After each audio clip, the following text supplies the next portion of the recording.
Hey there, I'm Lori. Welcome to my channel. We are going to be exploring a lot of different ways you can use 21-inch mesh. So the 21-inch mesh generally comes in 10 yards. Okay, so I'm going to show you a lot of different ways that you can use your 21-inch mesh, because a lot of us started with 21-inch mesh. So I hope you enjoy this. Let me know if you have any questions. So we're going to be doing this beautiful mesh, and we're going to be doing the Poof ruffle method. So I think I originally did this about 7 years ago, and it has been probably 6 years since I made it. So I thought it would be a lot of fun to do this because we haven't done it in forever. So we're going to cut all the mesh at 15 inches, and then I'm going to show you how to ruffle each side and have the poof in the middle and put it on our work wreath. Now you could use a Dollar Tree frame, just adding your own ties. So you can see these are beautiful spring or Easter colors. You could even get this through the summer, use this through the summer. So I just want to pull it out and I want to cut it at 15 inches.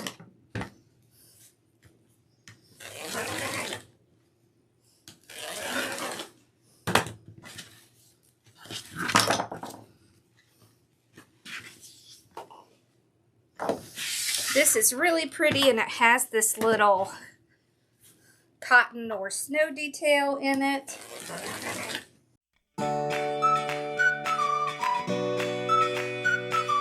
Okay, so once we have 18 pieces cut, we're ready to start.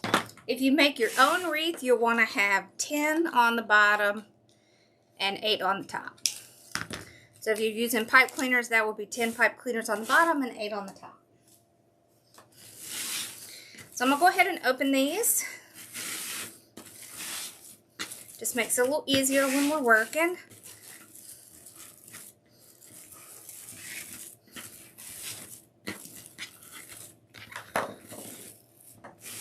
I'm going to get my tool out and a clip. So you do not have to use the tool to do this. I'm just going to show you with and without using the tool. Alright, so all mesh frays, and with 21-inch mesh, I generally don't try to wood burn it. It's just too difficult with the length of it. So I'm going to tuck the edge under. I'm going to go about 4 inches. Okay, I'm going to put my tool on. So between 4 and 5 inches, I'm going to go straight up with my tool. I'm just going to have that other edge tucked under. So if I pull it out, it looks like half of the ruffles that we normally have. And I can take my clip and clip that down. Okay, so if you're not using the tool, you tuck it under, you go straight up, same way. You just do it without the tool. About 4 inches. See there? All right, now, it's going to kind of look like one of those candies with the wrapper. You're going to take one end, put it in one tie. Okay, you want the poof to be in the middle of the 2 ties. Take your clip off and put this down on the other side. So then you have a poof in the middle and a curl on each end. You don't have to do anything to the poof. It's naturally just going to make itself. So I feel like this is easier than poof curl, just because with poof curl you really have to pull out, but with this you really don't. Alright, so let's do it a couple more times. Put your mesh out, tuck it under, go straight up, just like that. Tuck this side under. And I just pull it out, put a little clip there. Okay. Same thing on the other side. Okay.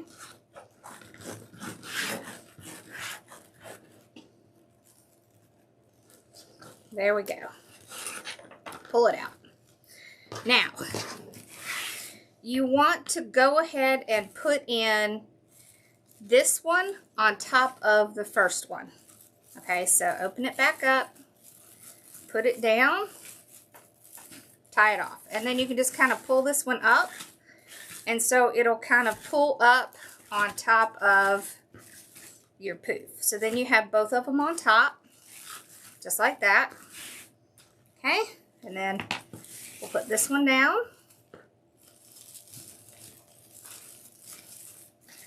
See how your poof is just kind of automatically there. And your ruffles will just kind of be in the middle. Okay? All right. So again, this time let's just go with our hands.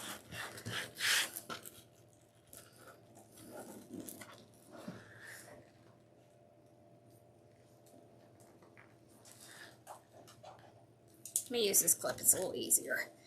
Okay.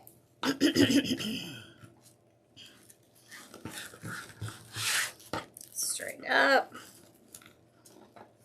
Okay. Open this tie. Now you don't have to open the tie up. You could just put it right on top. I find it a little easier. And you can actually kind of turn this ruffle so that it's backwards, if that makes it easier to get it to come up, and that's okay. It's not gonna cause any problems.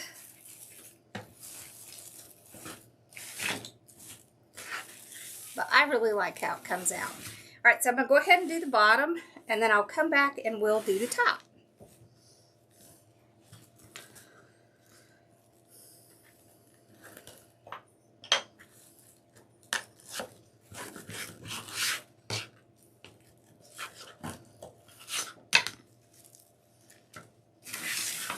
One thing I should say is you can also put it in, get your ruffle up, and then do the other side. So whatever works easier for you. If you want to do it on your mat first and then do it, or if you want to do half in the frame, half out, whatever works for you. Okay, there we go.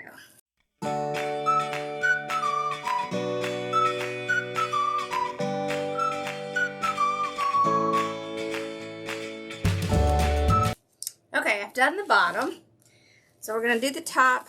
I want to go through how I am kind of getting these ruffles to stand up like this, because I really like how this looks. So I want to show you how I'm doing that. I don't really want one ruffle to be pushed down and one ruffle to be up. I want them both to be up. Okay, so we're going to make the ruffle on the ends first. So tuck it under, straight up, tuck that edge under. Okay, we'll get one side made. Let's do the other side. Okay.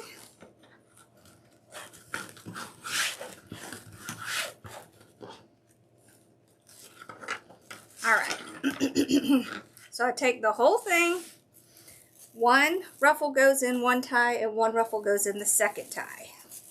Okay. So then the poof is in the middle between the two ties. Okay. So this is where I want to show you when you're putting in the second piece. This is where you're going to arrange the ruffles so that you can see both. So this is pretty much going to be very close to what you would do if you did a poof and then put a ruffle on top of it. You can do this method with one roll of 21-inch mesh. You're not going to need more than that. So it could end up saving you money just by doing it this way.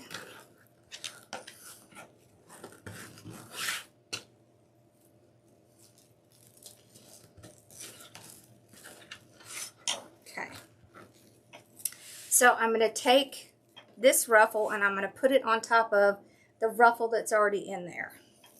So I open my tie, place this down, tie it back, okay? Then I'm going to take this one, put it in this tie.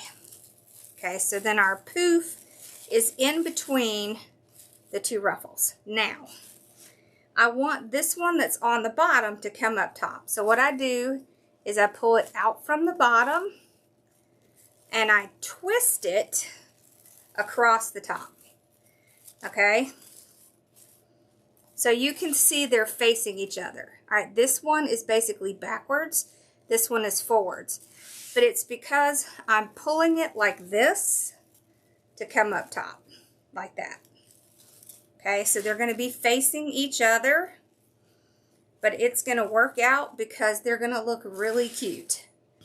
So let's do that one more time, and then I'll finish the top.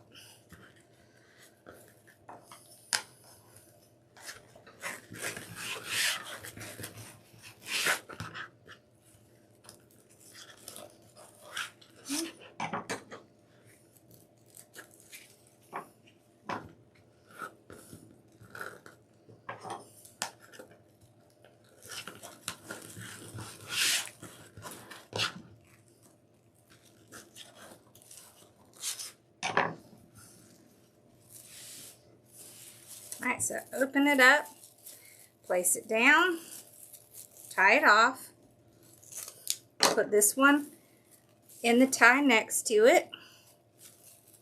Okay, so very similar to what you do when you're doing the poof purl. Right, you're going to the next tie over, got your poof there, now pull. You can pull it across so that they're both facing the same way, or you can flip it. So either way you want to do it. So this is facing the same way. Either way, I think it looks really great. But you want to pull those ruffles up because that's half of what you want to see. All right, so I'll finish the top and then I'll come back and show you what it looks like.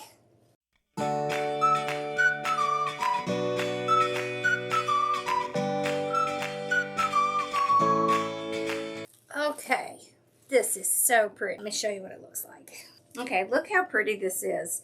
So you can see the ruffles, you can still see the poof. I really like it on this type of mesh. It has kind of a window look to it. But look, you can see all the ruffles, but you have the poof that is really filling in and covering that base so you can't see it. But look how pretty and how nice and big this is. So this is one roll of mesh. There's actually a little bit left. All right, so you can see there's some left.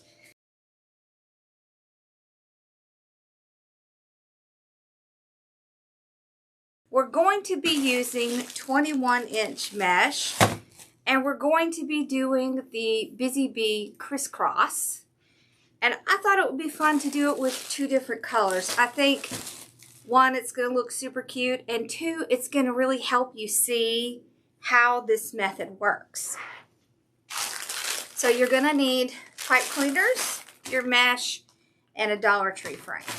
Okay, so what we're going to do is we're going to put poof doing one color and then poof doing another color.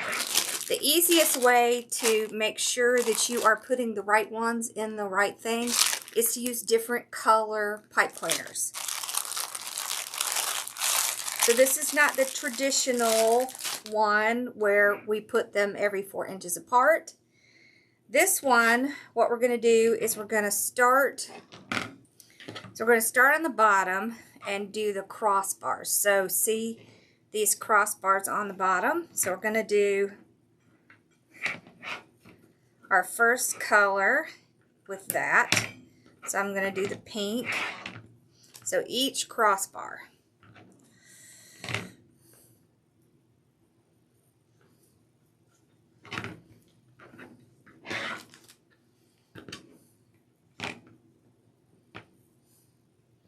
I do think it is easier to use full pipe cleaners because you still have to tie it in, and then of course if you want to put ribbon or anything on it, you want to have enough to work with. So this, of course, can be done with 21 inch or 10 inch. All right, there we go. Okay, so this is going to be where the pink is going to go on the bottom. Okay, so the blue, and let's put the blue on the top. So we'll do all of the crossbars first. So our second ones are going to go on the crossbars on the top. So you see how I'm using the crossbars to kind of get it started. Like that. So we're going to do the crossbars, and then we will do the ones that go in between it. Okay. It is a little bit easier to get them to stay really well on the crossbars, but if you make it nice and tight, then it shouldn't really move a whole lot in the middle. Okay.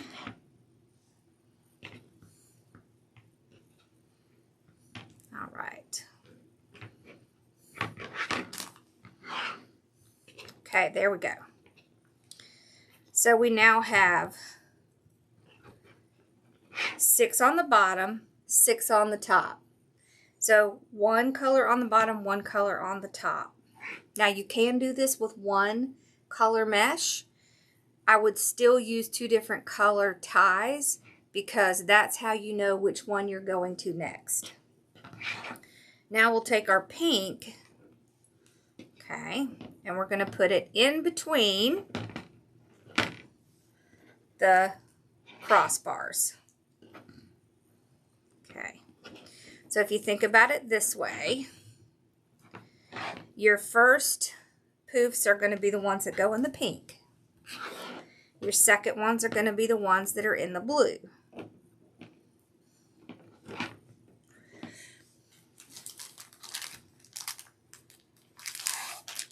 Okay. So we'll have 6 in the middle. So 12 for the first poofs and 12 for the second. So you can see it is more than usual, but it's going to look super pretty. Okay, so now we're going to put the blue in the middle on the bottom. So you can kind of see it's just opposites, okay? That kind of makes it a little bit easier, I think, to see. And it does help if you go over 2 bars. That just help make it a little bit tighter. Keep it from kind of moving around. There we go.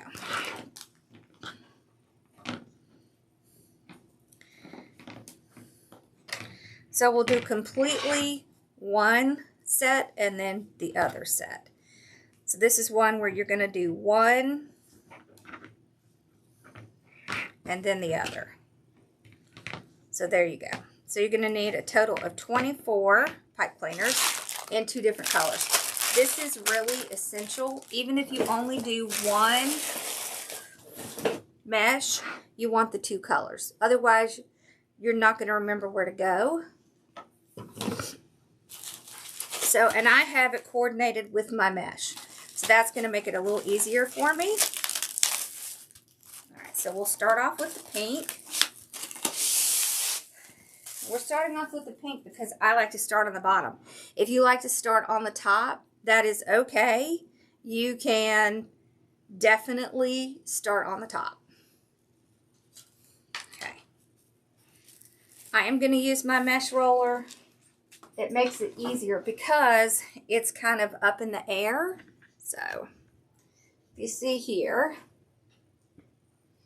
So you see how it has my mesh kind of up in the air. So then when I pull it across, I already have some space, and it makes it a little bit easier to work with. So all I'm going to do is take my mesh and I'm going to gather it along the edge.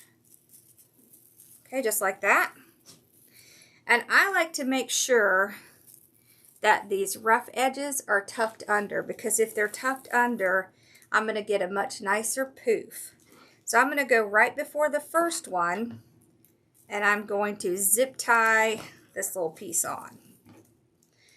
Just because I want to keep it nice and secure. And then I can trim this off. Okay. All right, now, so I want you to see how this works.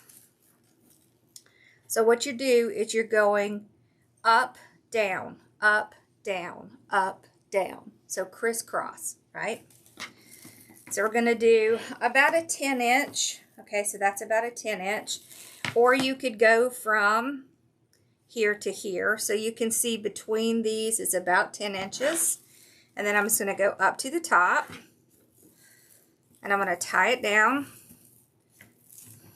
Nice and snug. And then fluff it out like that. Okay. So I'm just basically going over to the second tie. Okay, the second crossbar. Just to get length for my mesh. Okay, and then I'm going to go to this one here. Now I'm not making my poofs large because I'm going to be putting 2 different colors in here, and I don't want them to be like exceptionally large. And this frame is flat, so I don't really like to make them really large on a flatter frame, but you can make them as large as you want. You can measure it here, or you can measure it on your frame. Okay.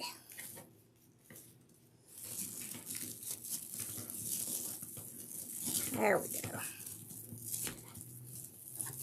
You did get a lot of great coverage with the 21-inch because it is much wider. No, baby. Mail's coming by. Bella sees it.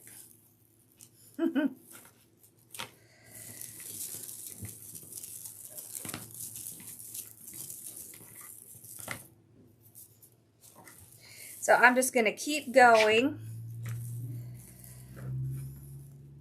putting it in the pink only.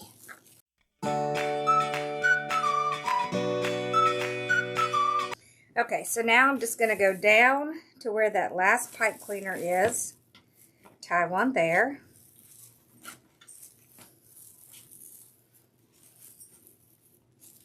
So I usually start with my zip tie, just so I don't have to use that and go back into that tie again.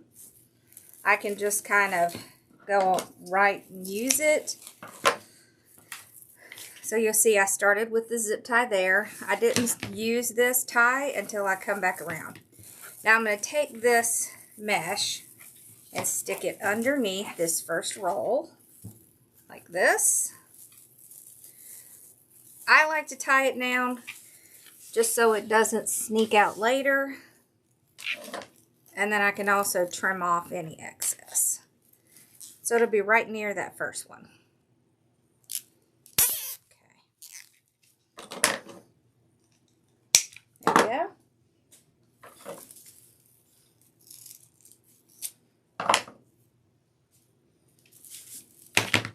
So we've got our first layer on. Okay, if you were using the same color, you wouldn't need to cut it off. You would just keep going. I want to use a second color. So I want you to see there is a ton of mesh left. So you should be able to get 2 out of this. So you can see there's quite a bit left. So now we're going to use our second color. So I always like to start from the bottom, so I am still going to start from the bottom. It'll just be in this crossbar section. Let me get that a little tighter. There we go. Okay, so I'll just pick a point to start since I am using a second color. Okay, I'll get another zip tie and zip tie it on just like I did the first one.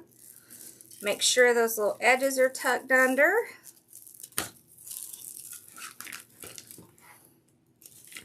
So if you started off tucked under, it should pretty much stay tucked under. Okay, there. Okay. And then I'll trim off this excess. Now I'm not going to use this first tie. Okay. Because I'll use it when I finish. Alright, so I'm going to go and do 10 inches. Okay. And my first one should be up here. Okay, so remember we're going bottom, top. So I just kind of move the mesh, find that first tie. This does take a minute just to kind of get your ties straightened out, but that's okay. It's worth it. It's going to be so cute. See, look, you're going to have a pink and a blue kind of right next to each other. Okay. Mesh does like to stick to mesh, so just be a little patient with it.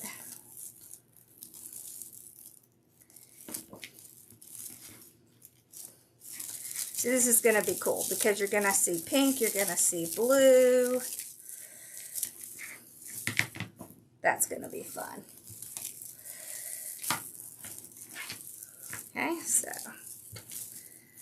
I just automatically go from the bottom to the top, and then it's easier for me to remember.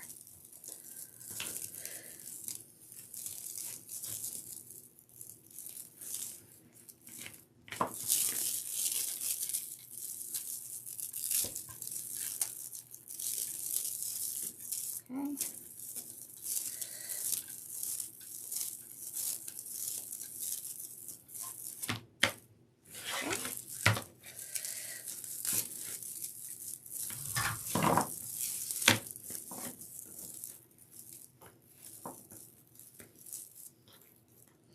And you can decide which one you want to put your ribbons in.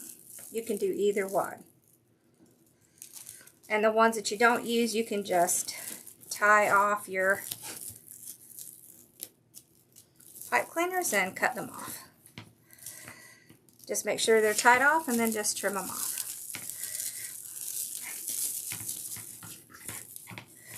Okay.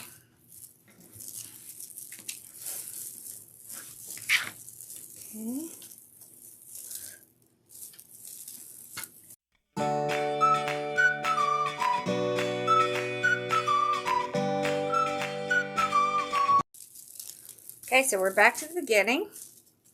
So we're just going to tie it off where we started, right here. Okay, so see, that's where our pipe cleaner is. So now I can use that tie.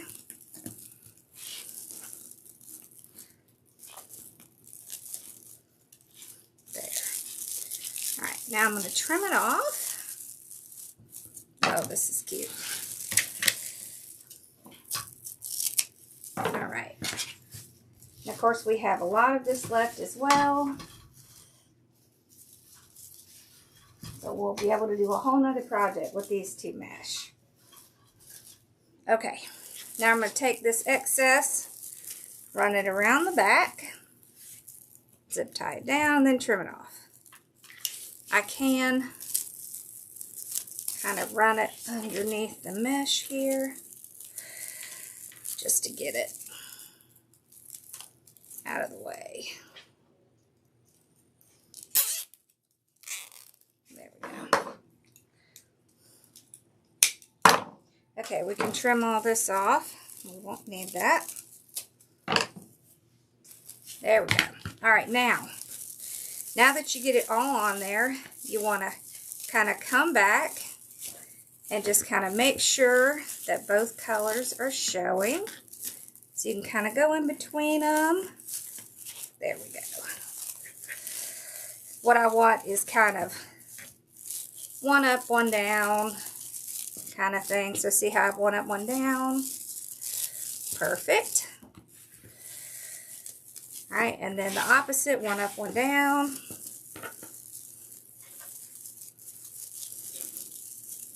because you might squash the bottom one a little as you're putting it in, but you can just kind of pull it back out. There we go.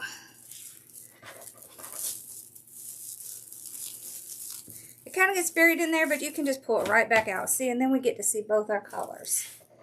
So that's definitely what you want to see. You want to see both the colors. Okay. All right, so this one should be up. There we go. Down. Okay, this one up.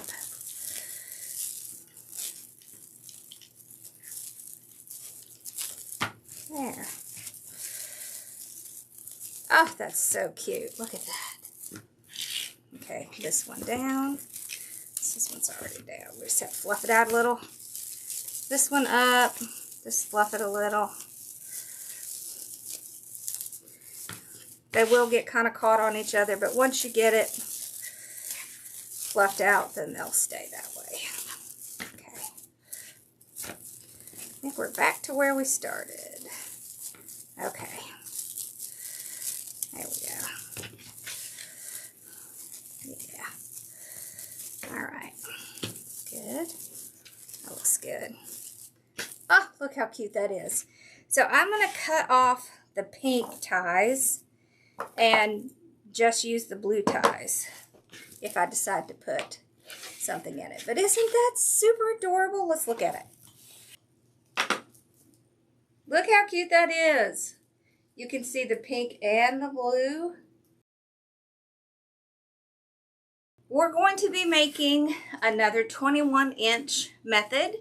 I'm going to use 2 different colors because I think with this method, it's a lot of fun to see the 2 different colors. This method is called the Jackie Weave. So Jackie created this when she was trying to do the poof curl. I thought that was kind of cool. It's actually a very cool method, and I think you're really going to like it. So for this method, I am going to use a work wreath. But if you don't have a work wreath and you want to use the Dollar Tree wreaths, all you need is to put 10 ties on the bottom and 8 ties on the top. That's what the work wreaths have. I'm going to put these 2 on my mesh roller, and it's going to make it a lot easier for me to cut these out. Okay, so this is my mesh roller, and you can see I can put 2 on here at once, just like that. And then it's easy for me to pull them out so I can cut them at the same time. I also have a tendency to want to hang my wreath frame from this top one because I just don't use it very often. So all I'm going to do is cut 10 inches, so 10-inch pieces. I'm going to use my rotary cutter. So mesh will tend to fray, but it's going to fray less if you use a rotary cutter. If you use scissors, it's going to fray a lot more. So please invest in a rotary cutter. All right, so I'm going to get these cut out, and then I'm going to show you how we're going to make this. Okay, so I have some mesh cut up. So let's start working on putting some of these in our frame. The first thing I do is open up my frame so I can start putting things in. This just saves you a lot of time because you don't want to have to be trying to put something in while you are trying to open the ties at the same time. Okay? All right. And this method is really just using the curl. All right, just the curl method.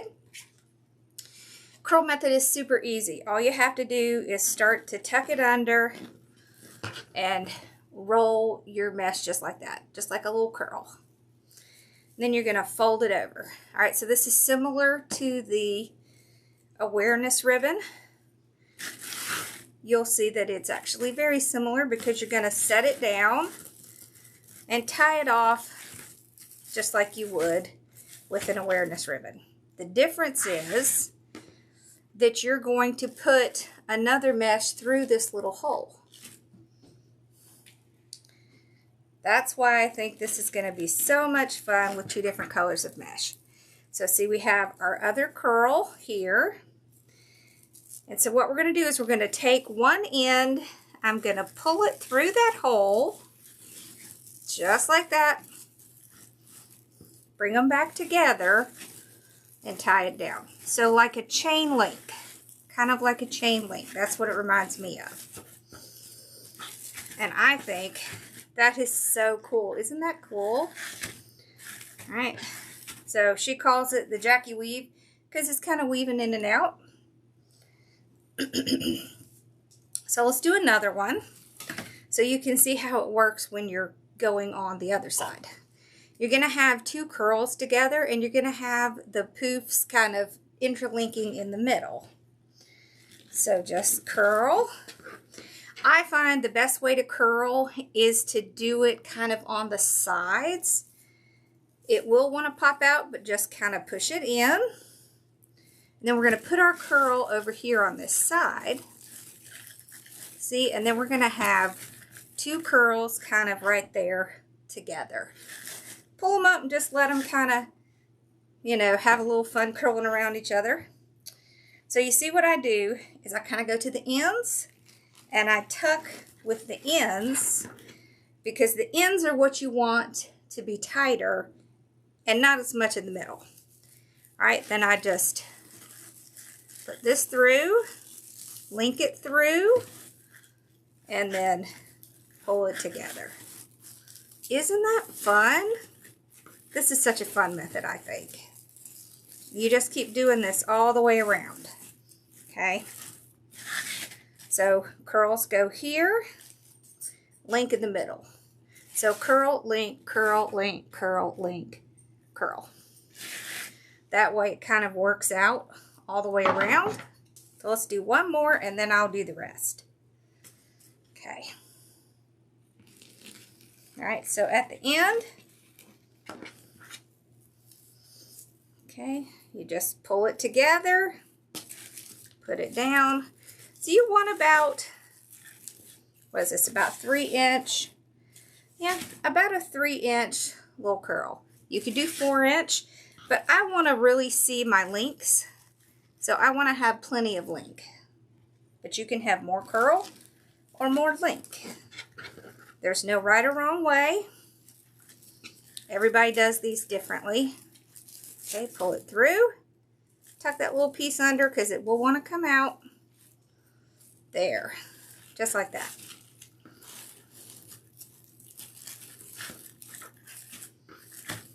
I love that. Okay, so I'll do the rest of the bottom and then I'll come back and we'll start working on the top.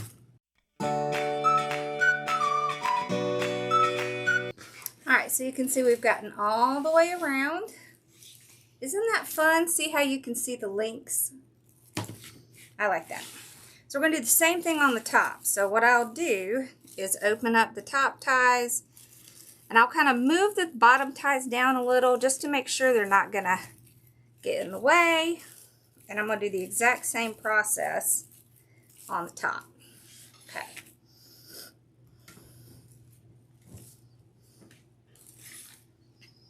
So curl at the ends, fold it over, tuck that little piece in,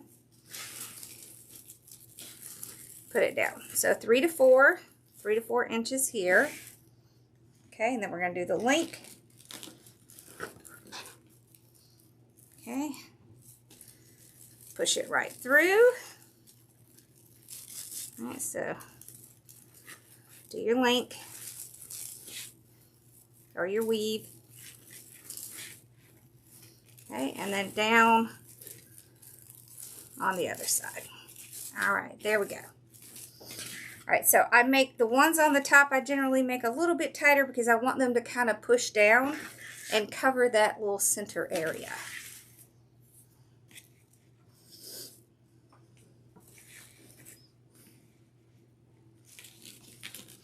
All right, so I'll go around and do this one, and then we'll come back and I'll show you what it looks like.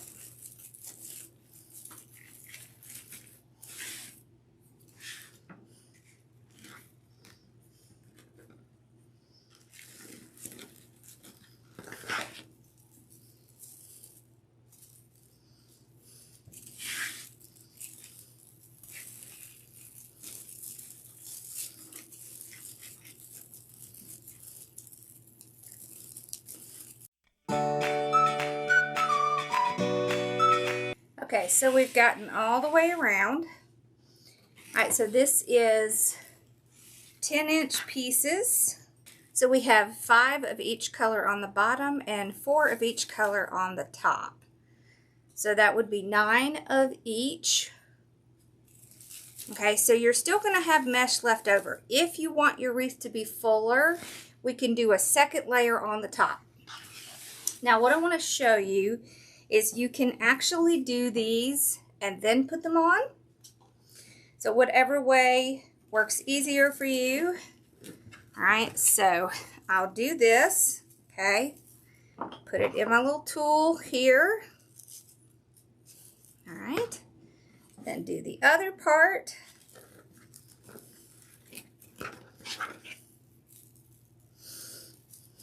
Put it through.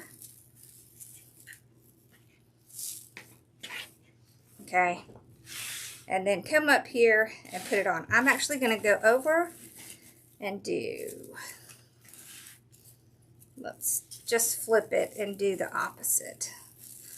That way we'll get a little bit more color coverage. Okay, there we go. All right, so what this does is this creates a third layer. So it really fills in that middle. All right, so let's do that one more time. Okay.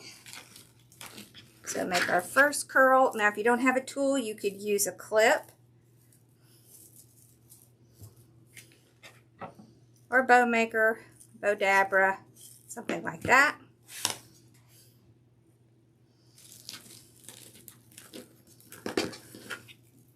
Okay. Put it right through. There we have our link. This might also be a little bit easier way to see. See the link? Okay. Then I'm flipping it over, so I want the blue to be on this side and the red and white on this side, which is opposite of how I had it. You can leave it the same if you want, but I am going to flip the script and do it opposite. So I still want the curls together and the poofs together, but you see how it makes that third layer, and then we can have a lot more fullness. Okay, so I'll finish this up and then we'll take a look at how it looks. Okay, I've gotten all the way around. Look how pretty that is. You can see the curls, you can see the links. It just looks so cute. So look how nice that looks. Doesn't that look nice? How fun is that? And you see, and this looks great. We haven't even put anything on it, but it looks really cute.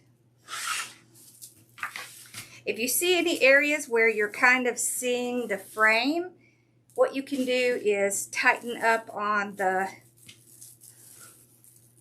little link a little bit and just kind of pull things down so that it covers it up. Okay, so see, like we have a spot right here, so we just have to pull out our curls and then that spot's fixed.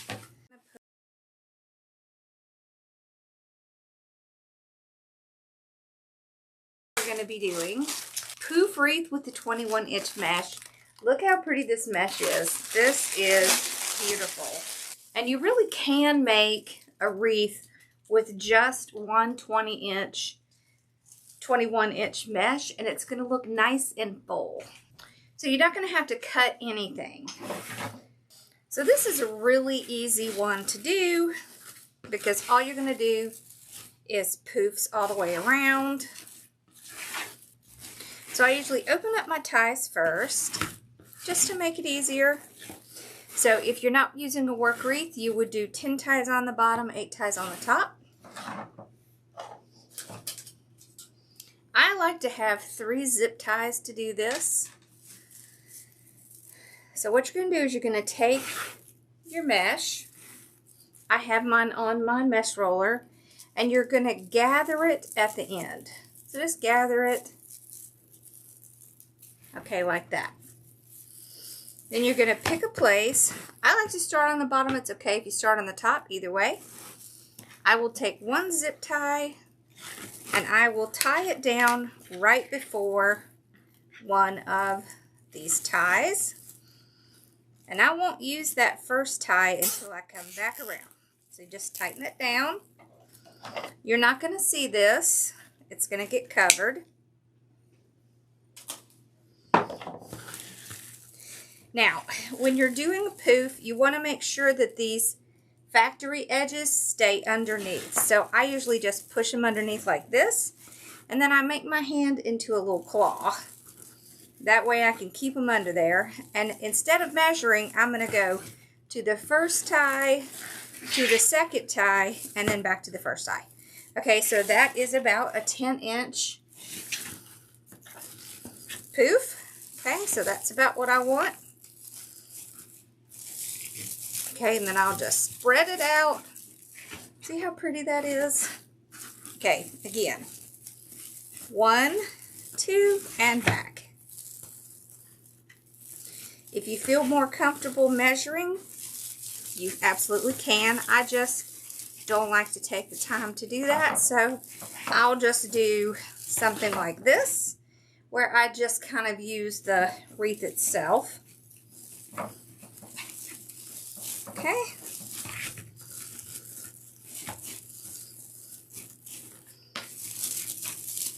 Okay, spread it out.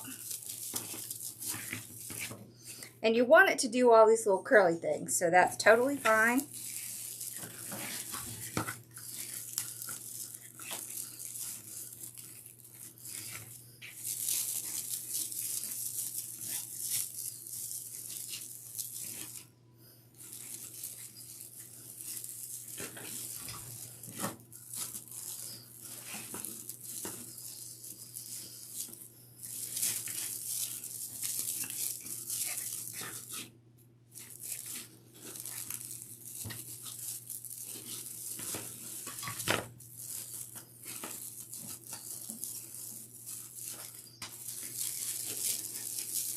So I'm just going to keep going around doing the same thing, and then I'll show you how we go up to the top. So I've gotten back to where we started. So you see there's our zip tie. So now I'm still going to go across to measure, and then when I put this down in this tie, in this tinsel tie, and spread it out, you can't tell that's where I started. Okay, so to start on the top, I'm going to open the top ties. I generally move the bottom ties down a little. There we go. And I'm going to take this mesh and I'm going to pull it to the top, to the closest tie I can find. Okay, so if you were going from top to bottom, it would be the same thing. You would just be going to the bottom. I like to take a zip tie and tie it down just so it doesn't have any little lumps under there. There we go.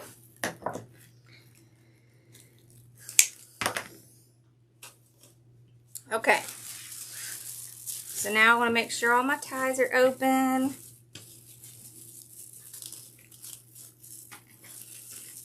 Okay, so just like the bottom, I'm going to skip the first tie here, and I'm going to go over to the second tie just like on the bottom and come back to the first tie.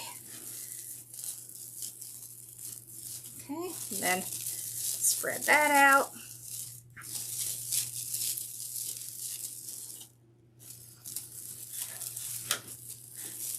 So same thing all the way around.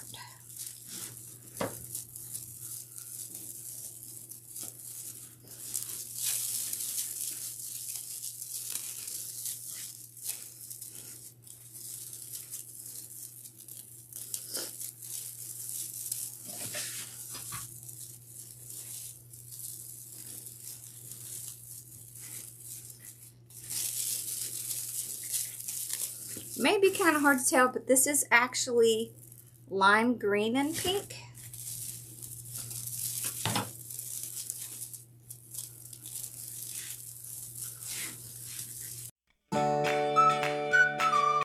back where we started.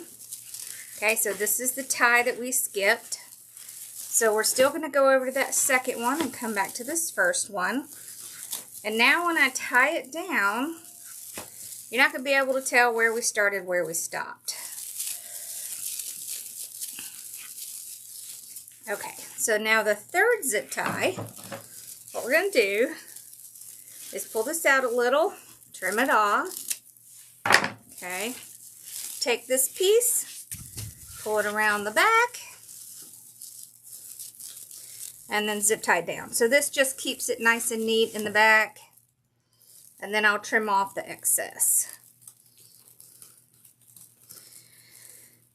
So most of the time when you do the poof with a 10-inch mesh, you often have to put a third row on it. But with the 21-inch mesh, you really don't have to do that because it's a lot thicker. And so you don't really have to add any other layers to it, right? So you don't have to add that third layer. Just the 2 layers works great. So I just kind of make sure everything is fluffed out, but you can see it really does a great job of covering. So look at that. You see how well that covers? You can't see the frame. If you do see the frame, it just means you need to spread your poof out a little bit. Okay? And it's already nice and full and we haven't done anything to the wreath. So this is a oldie but goodie.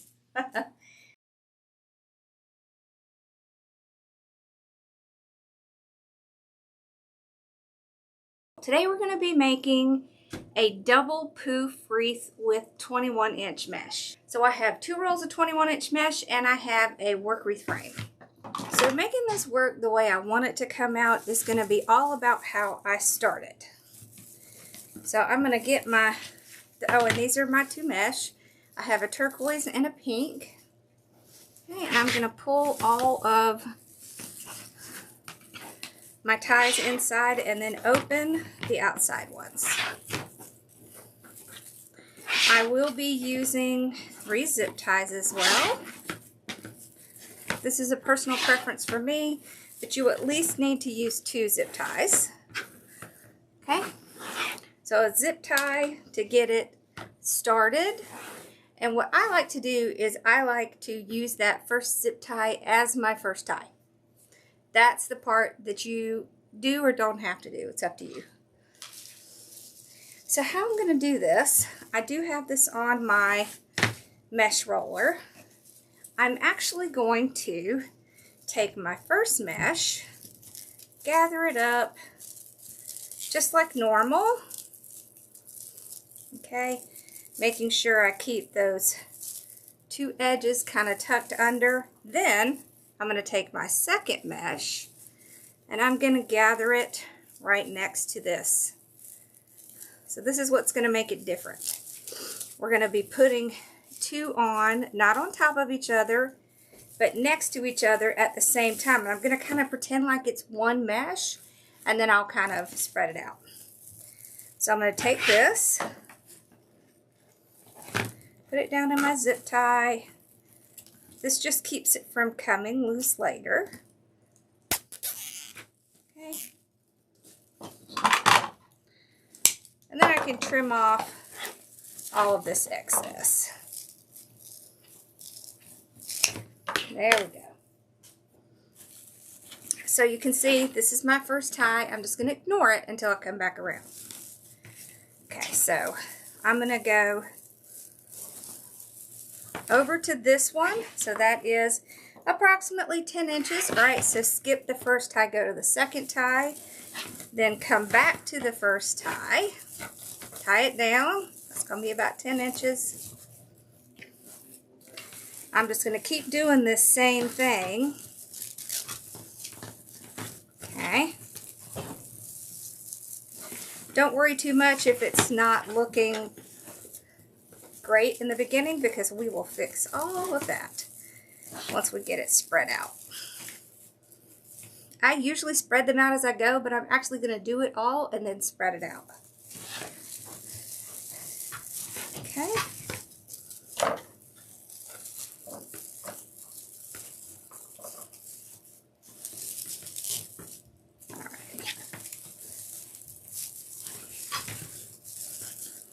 So it'll kind of look like they're sitting on top of each other, but that's just because we have to get around. And then we'll fix that. Okay.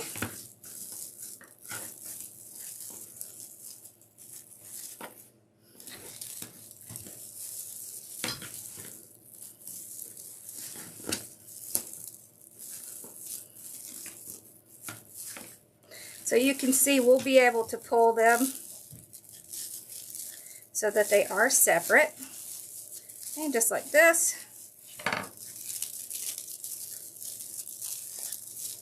And then they're both going to be kind of side by side. Okay.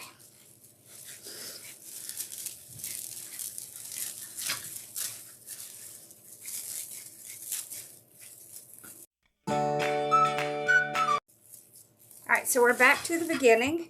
So now I will use this tie.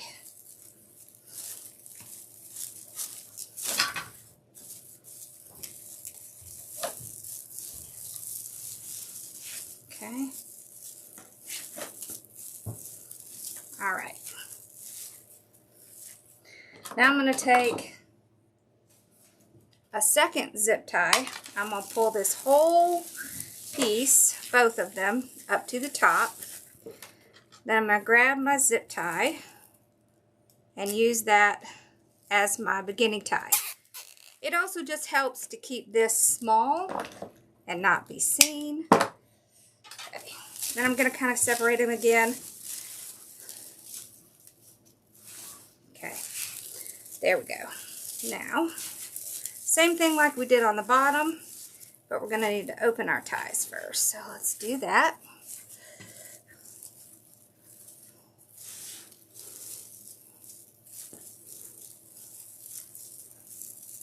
Okay, so we're going to go to the second tie and back to the first tie. Okay, second tie, back to the first tie.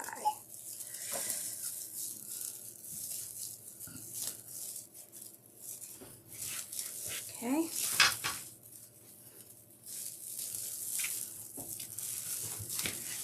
There.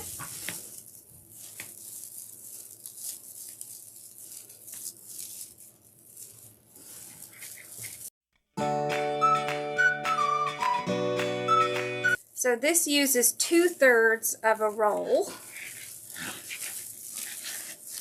Okay, this is our last tie where we zip tied. Okay, so I'm going to tie this off. Then I'm going to trim this off. Okay. Alright, so one thing that I want to note is I use the same 2 mesh to do the crisscross. So 2 mesh makes 2 projects if you're doing the right projects. Okay, so I'm going to take that leftover, bring it around the back. I'm going to zip tie it down. And then I can trim off the excess. Just keeps it nice and clean. There we go. Okay.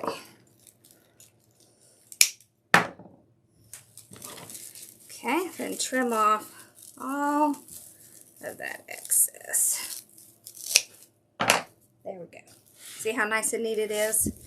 All right, now, what we're going to do is we're going to pull these separate. Okay, so there's a couple ways you can do it. All right, it's going to be nice and full and big. You could alternate them if you want. All you have to do is pull one under the other, or you could keep them all the same. I think I'm going to keep them all the same, but I will show you how you do that. Alternating. Okay, see how you just pull one under the other and then pull it out. So you see how it's alternating? That is cute. But I do want to do all one way.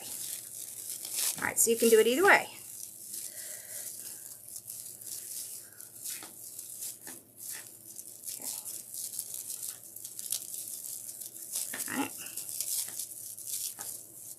You can also make them completely separate, like this, or you can have them kind of overlapping a little bit. Okay. You can start on the bottom or the top, doesn't really matter. Kind of spreading it out.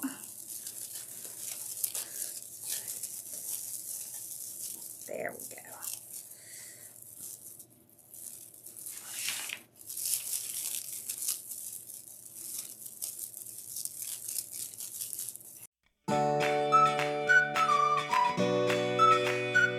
There we go. So now you can see how it's all pink inside. If you wanted to be really fun, you could even take another color of mesh and just go through the middle. Okay, so let's do the bottom. We just spread it out. Okay. Have the pink overlap just a tiny bit. There. So you see how that's going to fill in the center very nicely.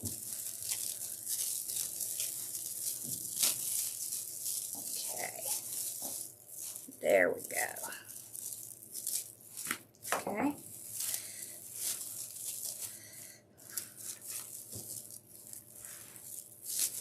Oh, that's pretty.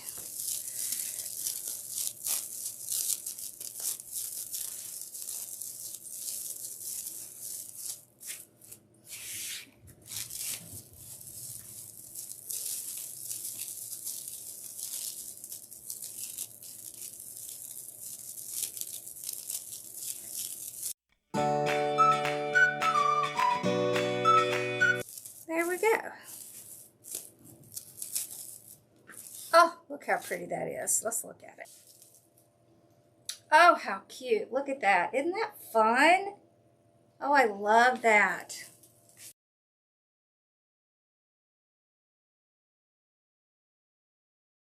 To do something really fun, we're going to be doing the Poof curl with the 21-inch mesh. So I have a navy blue and I have a red and white stripe. And we're going to be using a red work wreath. So this method uses about 15-inch pieces, and so that's what we're going to cut. If you don't have a work wreath, you can use a Dollar Tree wreath. Just put 10 ties on the bottom and 8 ties on the top. Okay, so here's our mesh. And I put them on my mesh roller and I roll them out together.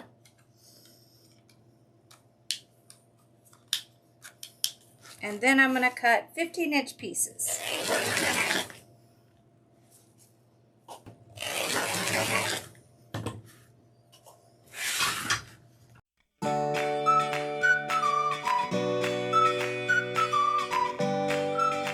Okay, so once we have our pieces cut, we're going to get our frame ready.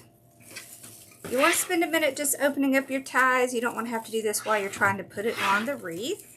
Okay, so you can take 2 of your 10-inch rolls if you don't have a 21-inch one and just tape them together. So this works great if you don't have a 21-inch roll, because you probably have a 10-inch if you don't. Okay, there we go. So you can make one, or you can keep one. So it doesn't really matter. Now you don't have to have this. This is just kind of a little thing that helps with, this just helps a little bit if you kind of struggle with doing this. So you take your roll, okay, and you're going to take your mesh, put your mesh inside. Okay, you want the loose, you want the center to be loose and the ends to be tighter. So kind of tighten at the ends and not the center. Okay, so you see how my center's kind of bubbling up like that? but my ends are a little bit tighter. Okay, and what I can do is start to push it through. Now, I like to use my tool, but you can use a clip. So let's do that on the other side. You want about 4 inches, and what I can do is go ahead, bring my wreath frame up here and go ahead and tie this one down. Pull this out. Okay. Go to the next tie, tie this one down. So look, we're looking about 4 inches. Now you should have this bubble in the middle. And what you're going to do is just gently put your hand in there and pull it out into a poof. It doesn't have to be all of it. You just want a poof. Okay, so let's try that one more time. And then I'll show you without using this. And let's show you with the clips. All right, so just roll it at the ends like this. Pull some out. Get our little 4-inch. We'll just clip that. Okay. So we've got about 4 inches here. Put it down. Okay, so put it down. Put this one down. Like that. Okay. And then pull this out. So you're not going to be able to pull it all out, and that's okay. You don't need to. You just need to get enough to get a poof like that. Okay? All right, let's do it without the roll.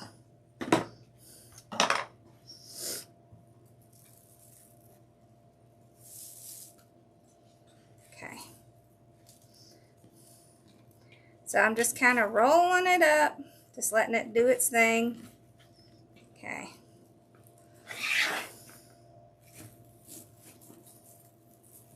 Place it down. So you see how I'm going to the next one and placing it down. And then I'll pull out my poof. Just like that. Okay? So I'm going to do this all the way around, alternating. Let's show you one more. So let's do one more. And then we can get it ready. Okay. There we go. All right.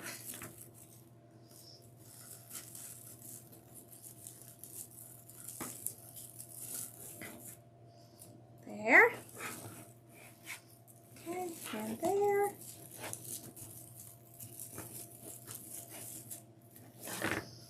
Okay. And then pull this in the center out. Just like that. So what you're going to have is 2 curls in the same tie and then a poof. And then 2 curls in the same tie and then a poof. I put this one over too far because I wasn't really sure where it was going to go. So let me show you. Just so I want to make sure that's clear. So 2 curls in the same tie, and then you put your poof down.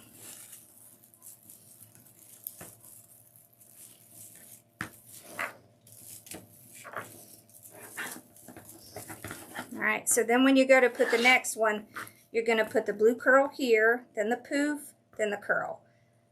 Alright, so you're kind of stacking it on top of each other. And so that's how you can do it so that it'll fill up this space nicely. Alright, so I'm going to keep going, and then when I come back, we'll start on the top.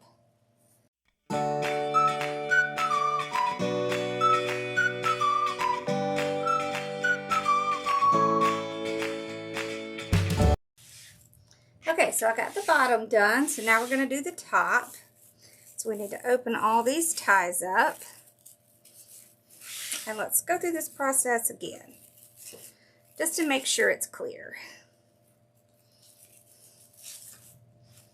Okay. So So you have your 21-inch roll. You're going to have 4-inch curls on each side and about an 8-inch poof in the middle. So you just loosely roll it. So you don't want it to be real tight because you want to be able to pull the middle out. It's really not going to come apart if you only hold one side. I don't think I made that clear. Okay, so you put the 4-inch roll down in your tie. Okay, tie it. I just tie it one time. You can go back in your tie or you can tie on top of it. All right, and then if I don't feel like my curl at the other end is curly enough, I'll just kind of curl it a little bit before I put it in. But I don't want it to be real tight because then I can't get the center out, pulled out. Okay, so tie it on the other side so the poof is in the middle. Oh, and one thing I didn't specify, make sure your opening is at the bottom so you'll be able to pull your poof out. Okay, so lightly curl. So I basically curl it from the ends like this. If you want, you can put a clip on it. You can put your tool on it. Now, you're going to go back into the tie that you just left. Okay, so open that up where the curl is, and you're going to go right across where the poof is, but then your curls are basically going to be like this, okay? And then you're going to go to the next tie, making sure that opening is down, facing down, so that you can open that poof up. Okay. All right. And then you just pull out what you can. So don't stress out if you can't get it all out. That's okay. It doesn't have to be perfect. Okay. There. So you see how you have the poof and the curls. Okay.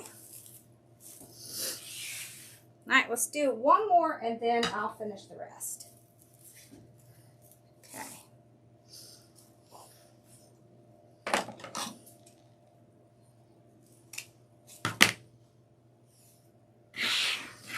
Okay. So roll it from the ends. Okay. Open up the tie that you just left, the last one you just left. Put that one in. Make sure your opening is at the bottom. And then put your other tie in the next piece, the next available tie. And then pull out your poof. And remember, you're not going to be able to get it perfect. That's okay. It doesn't need to be perfect. You just want to see the poof, okay? All right, so I'll finish this, and then I'll come back and show you what it looks like.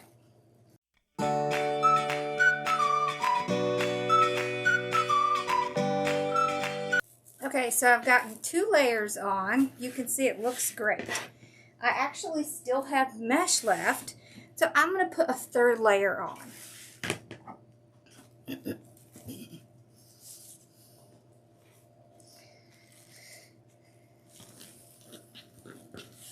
I'm just going to go right on top of what I've already made. I'm going to go opposite colors.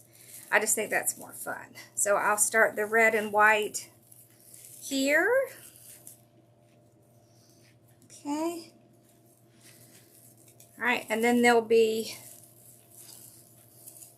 let me show you. There'll be a red and white poof, a blue, and then a red and white. Just to kind of break it up a little. And what this does is this is going to make it bigger and fuller and really kind of cover it. You don't have to do this, but I like to do that 3rd layer.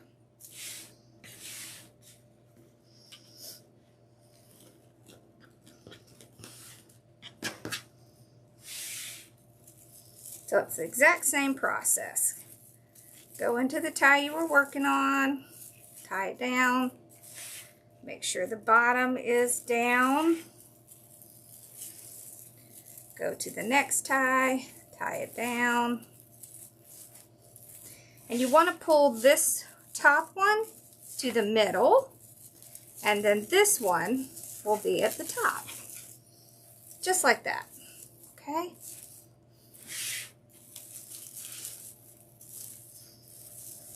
There we go. See how pretty that is? And you see the row of poofs? Okay. So I'm going to finish this up. Then I'll come back and show you what it looks like.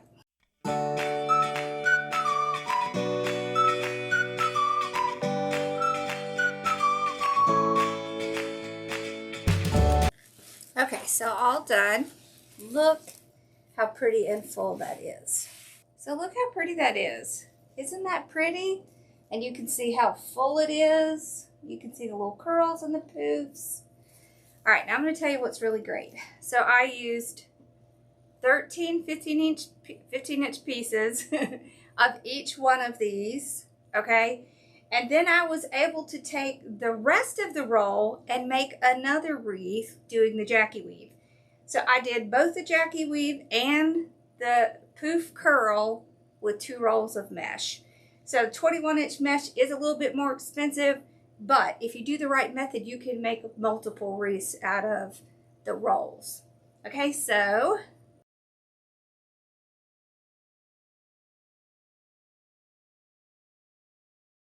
today we're going to be doing a 21-inch bubble wreath. Look at this beautiful mesh. Isn't this beautiful? It's all different colors. So it could be spring. To me, it kind of looks a little bit like a mermaid. It's an ombre mesh. And I thought this would be so cute to do with a bubble poof method. So you've probably seen this done with 10-inch mesh, but you can also do it with 21-inch. So we're going to be using a Dollar Tree frame and our mesh. You're also going to need some pipe cleaners, and we're going to cut these in half. So if you prefer zip ties, you can do that, but I think it is a little bit faster if you do it with the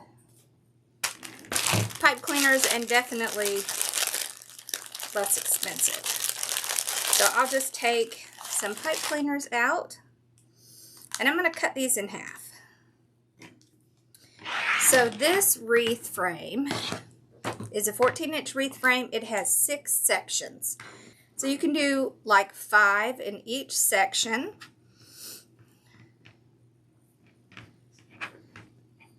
You could also do 6 in each section. Okay. So what I'm going to do is just go ahead and load some of my pipe cleaners on. I'm going to go around the 2 middle rows.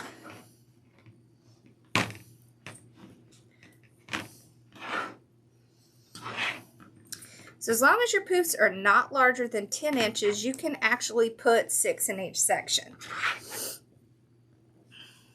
You can also put 5, so either one works.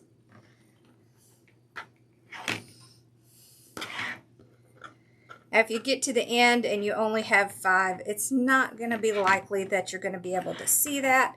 But generally what I do is I'll start out with 6 in the first one, and then I'll switch to 5 as I go around, because it is going to start to build up as you get, so as you get into the next section, it kind of fills in. So I'm going to gather the end of my mesh, okay, just like that. And I have my mesh on my mesh roller. It makes it easier for me to kind of pull it. I am going to take a zip tie and tie this down right on this crossbar. Now you only want to use one, just because if you use 2, you're not going to get a good, you won't get tightness on your zip tie. So just one crossbar. Okay. Then I'll just trim off the excess. Okay. All right. So when we come back around and finish, this will be hidden. Okay, so you can use your mat if you want, your little measuring mat. Generally what I do is I'll do the first one. So I could measure out the first one to 10 inches. And I'm just going to tie it down. I'm I'm going to poof it out, and then I'll just measure the second one against the first one. So then I don't have to keep going back to my mat, and I can keep going.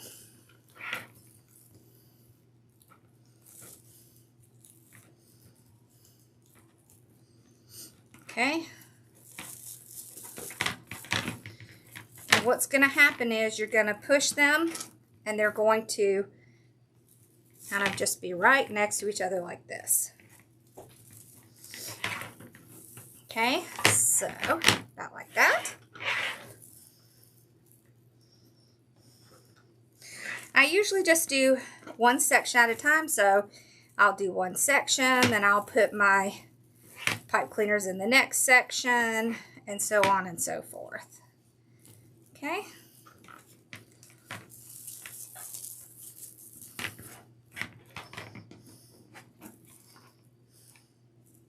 Okay, push it over. And I'm going to do this all the way around, but we're going to go through this first section together.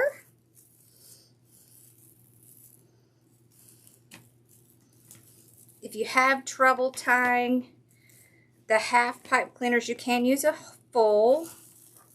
I just like to use half because it uses a lot less. But you have to do what works for you. So see, this is 4 in one section. It's already starting to fill in nicely. Okay. So like I said, 5 in a section works great. So if you're worried about running out of mesh, just put 5. Or you could do like me and start with 6 and just kind of decrease as it fills up.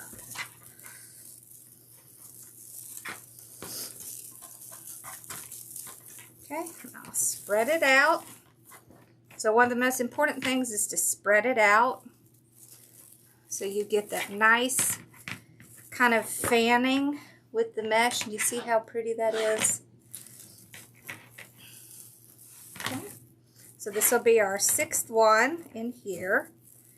I'll probably do 6 in the next one, and then I'll probably start going down to 5.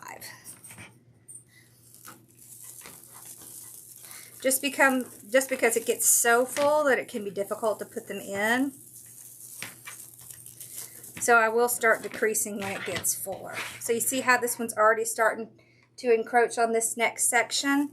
So I only usually do 1 or 2 with 6, and then I decrease it. Okay. So I just take my little pipe cleaners and I'll make the next section. You can go ahead and do all of them if you want. I just like to do it this way, but you can do it either way you want. There's no rules.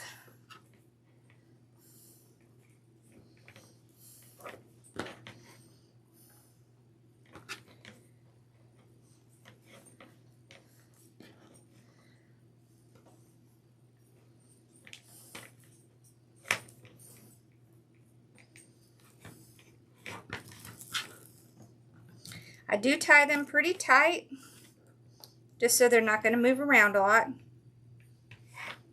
Okay, so I'm just going to keep doing this all the way around, and then I'll show you what it looks like at the end.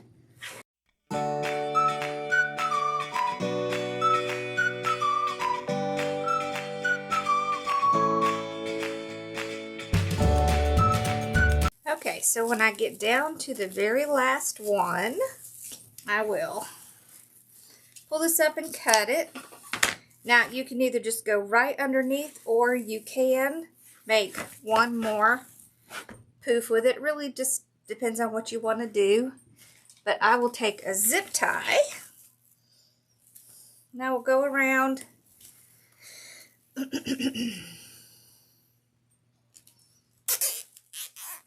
Okay.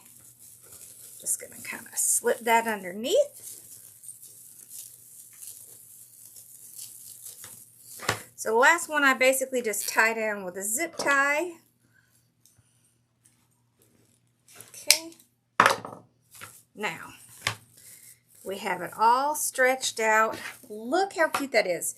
So there is plenty enough to do 6 in each section.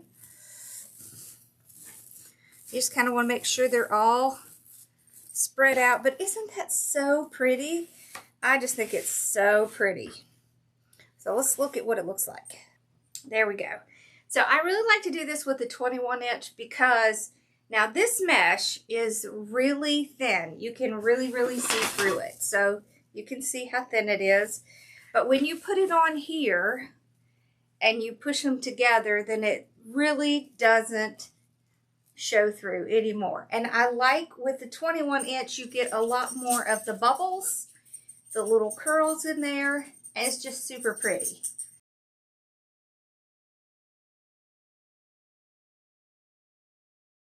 We're going to be doing something really fun with 21" Deco Mesh. So I'm going to zoom down and we'll get started. So what we're going to do is we're going to take this mesh and we're going to make awareness ribbons. So this is a super easy method to do. This is a fun method to do, and I want to show you something that's going to help make it easier. So you're going to need the middle part of a 21" mesh. And what you're going to do is you're going to take it and you're going to wrap it around the roll, and you're just going to go 1, 2, 3. When you get to 3, you're going to take your mesh cutter and just go along. Okay? Alright, and then you're going to pull that out. And then you're just going to fold it over. So when you're folding it over, make sure you have that edge on the inside. Okay, so this is an awareness ribbon. Okay, so you have the curve up here and then the curls down here. And what you do is you take it, you go to your wreath frame. So this is a work wreath. You put it down, and you're going to put a second one on top of it going the opposite direction. So let's do that one more time, and then I'll show you a different way to do it. 1, 2, 3. Okay. Take your rotary cutter and just go right along that line. Pull it out. Make sure you know where that little cut edge is. Fold it over. Just like that. So see, I have my cut edge right in there. Isn't that fun? Then you go back to your wreath form. You open it up. And you see how you put it the opposite way. Okay. You can also put it going sideways. So either way, up and down or sideways.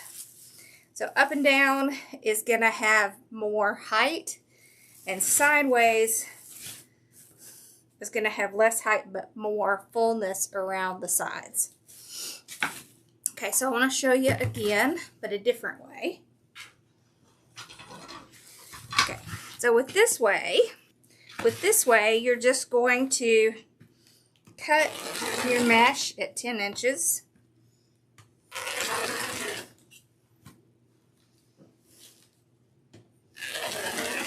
Just like that. Okay, and then you just curl it.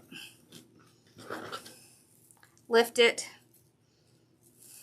Tuck that little piece in, and there you have your awareness ribbon. I find it easier to kind of put these on as I'm going. So that's what I'm going to do, and we're going to go sideways. I've done a lot up and down, but I think it's fun to do sideways too. There we go. Tuck that piece in. And then right on top, going the opposite direction. So we had the poof here and here, so they're opposite. You see how nice and full that is? Okay, you can also take your cut pieces and use your roll. So just roll it around, pull it out. So exact same process. It just depends on how you like to do it. So if you have trouble with your hands, this roll can make a big difference. Okay? All right, and then we're going to go down. So we'll start with the poof over here. We'll place it down. Get another one.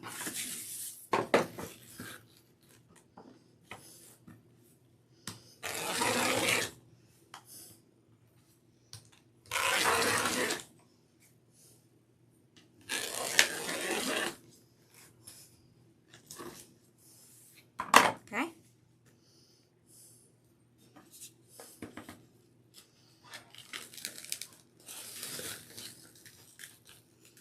Just like that. Pull it out. Fold it over. Tuck that in. It's naturally going to want to come out. You just tuck it back in. Then go. You'll put the poof on one side and the curl on the other. There. See how pretty that is? Okay, so I'm going to keep doing that. So I'll keep cutting them and putting them on. And then when we get to the top, I'll show you, but it's going to be the exact same process.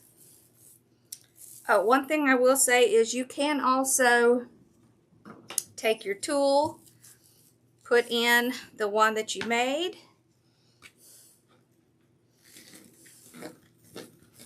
make the second one. Okay. Place it in. Then pull out the whole thing and put it down at once. Just like this. So if you want to do it individually, that works, and if you don't, you can also do it like this.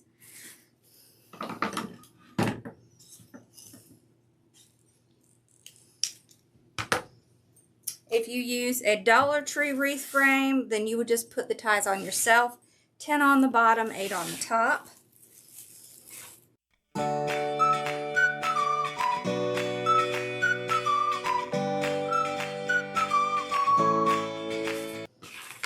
Okay, so we have the bottom done. Look how pretty that is. So now we're going to open up the top, and we're going to do the exact same process on the top.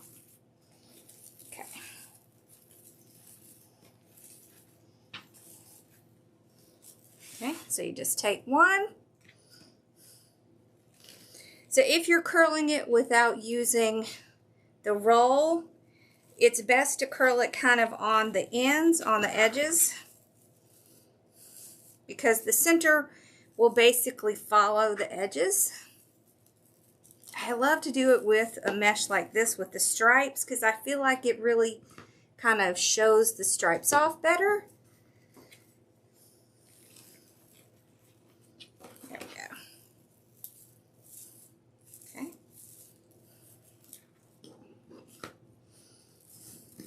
See how we put one with the poof, one with the curls, poof, curls. Okay. Then we're just gonna go to the top, place it down, and you'll see it'll automatically spread out to cover.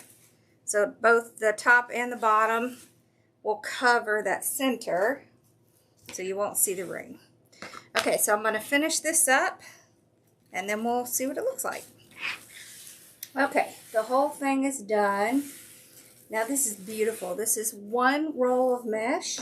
So with the 21-inch mesh, of course, you're going to get a lot of coverage, so you really don't need 2 rolls. One roll works great. You might see a couple little places, but all you have to do is kind of move the mesh around, and that'll take care of it. Now we haven't added ribbons or anything on it, so that helps as well. But how pretty is that? Isn't that beautiful? You can see all the little curls and the little poofs.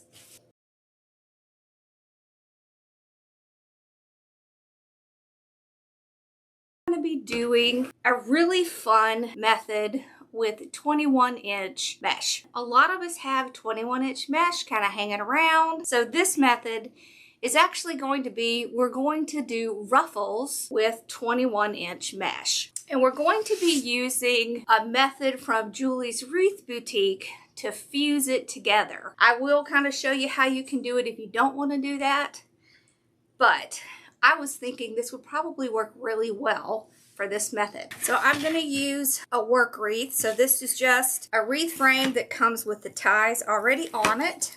Now, if you were going to do it with a Dollar Tree or a different wreath frame, then you would need to put the ties on yourself. So I do 10 on the bottom, 8 on the top. If you're not sure how to do that, I do have a video showing how to add ties to the Dollar Tree wreath, and it is on my channel in the wreath making for beginners. Okay, so I'm going to go ahead and open these up because when we do get our mesh together, I don't want to have to come back and do this. Okay.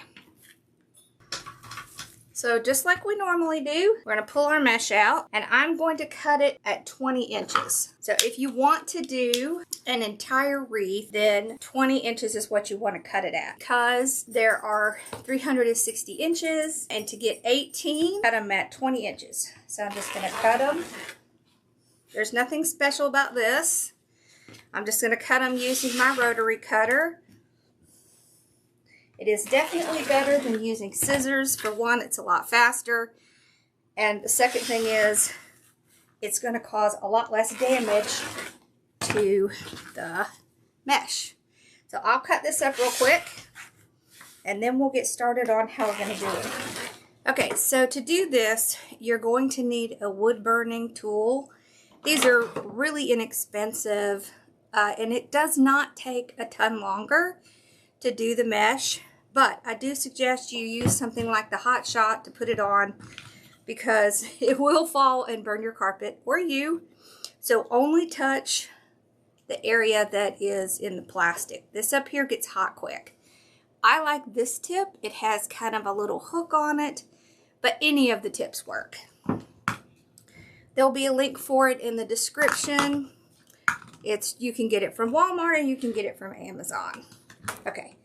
So it kind of rests down there in the little Hot Shot.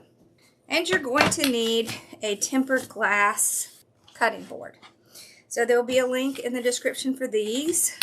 I suggest that you get the one that's not textured, because otherwise you would have to flip it over, and then you would have to deal with the little pieces that keep it raised up. So I do suggest that you get just the plain one, non-tempered. I mean, non-textured. Okay, so if you don't want to use the wood burner, this is how you're going to do it. You're going to take your mesh, and you're going to kind of have a little bit of an edge, okay, like this. So you can kind of push it down. All right, because you don't want to see frays. So you see how I kind of have it tucked under here on both sides. It can be a little tricky, so kind of get it together like this, clip it off. That way you can kind of work your way down. I think you see why I would like to try doing the wood burning. Because you really do have to do this, or you're going to see frays on your mesh. All right, so clip. All right.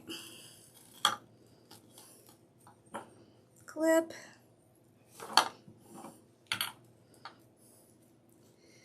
And clip. All right. Then you're going to fold it in half like that. Then you can take your clips off. And you're going to go right up just like we normally do with a ruffle. Okay, so this is the 21-inch ruffle. The 21-inch ruffle is going to have one that's closed, one that's open. So then you're going to take your wreath frame and you're going to put it down just like we normally do, right in the middle. And so what I normally do is I will alternate. So on this side, I'm going to put an open end. On this side, I'm going to put a closed end. And then you'll get more of the ruffle effect. Okay, let's do one using the wood burner. So what I'm going to do is I'm going to go ahead and flip it over like this. Get my ends together. Then I'm going to take my wood burner and I'm just going to go right down and fuse them together. So this is going to be a huge time saver.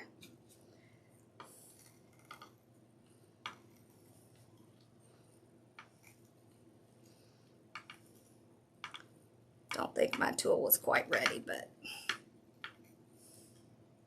all right, so look this. Okay.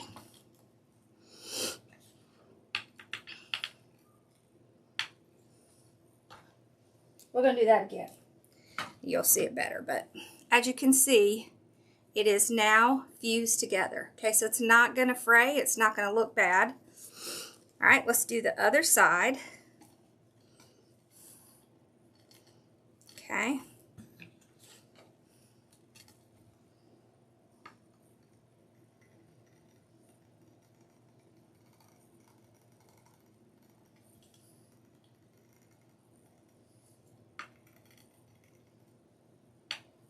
Just like that. Now both sides are fused, so I can just flatten it.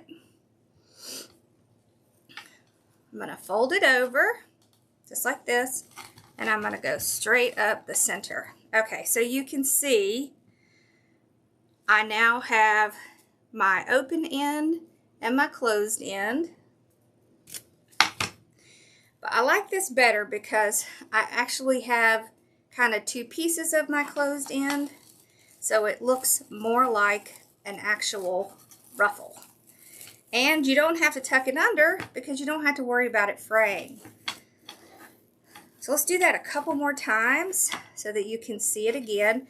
But you see, since these are open, there's two pieces of it instead of just one piece. I think it looks a lot more like an actual ruffle.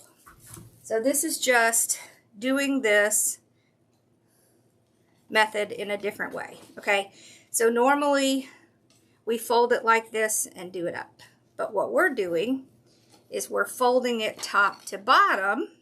Okay, and we're welding the edges together.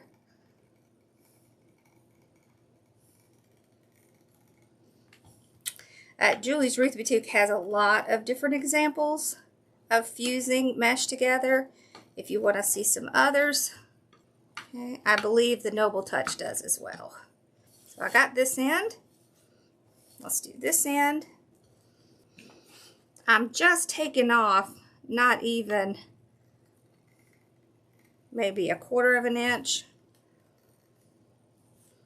So it's really not going to make any significance with the ruffle. Okay. This mesh has the little snow edge in it, but you can see you can still use the fuse technique with this, even with the little snow. Okay, now we're going to fold it in half. Okay, go right up the center, and there we have. See how we have two pieces here?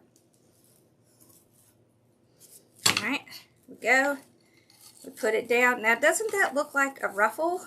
I think that looks like a ruffle. And since it's doubled up, it's much thicker, and so it's really going to cover the frame very well. Okay, so let's do it one more time, and then I'll do the bottom And we're going to do the top the same way, but I will show you at least one or two just to kind of go over it again. Okay, so top to bottom, right? So you have your finished edges top to bottom. Okay, just kind of line it up. And then you just want to go in a couple. Okay. Let the wood burner do its little tricks. Just remember, always use the tempered glass because it will burn everything. It will burn your table, it will burn you, it will burn your mat. So just make sure you pick up one of these and you should be good to go. See how I just go over just a little bit, pull it down.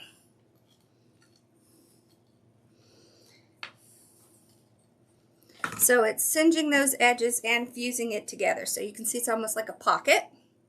Okay, then we fold it up so we'll have our wood burnt edge to wood burnt edge. And then we just make our little ruffle. Okay, so you can see 2 on this side and 2 on this side. Okay, so I'll finish doing these.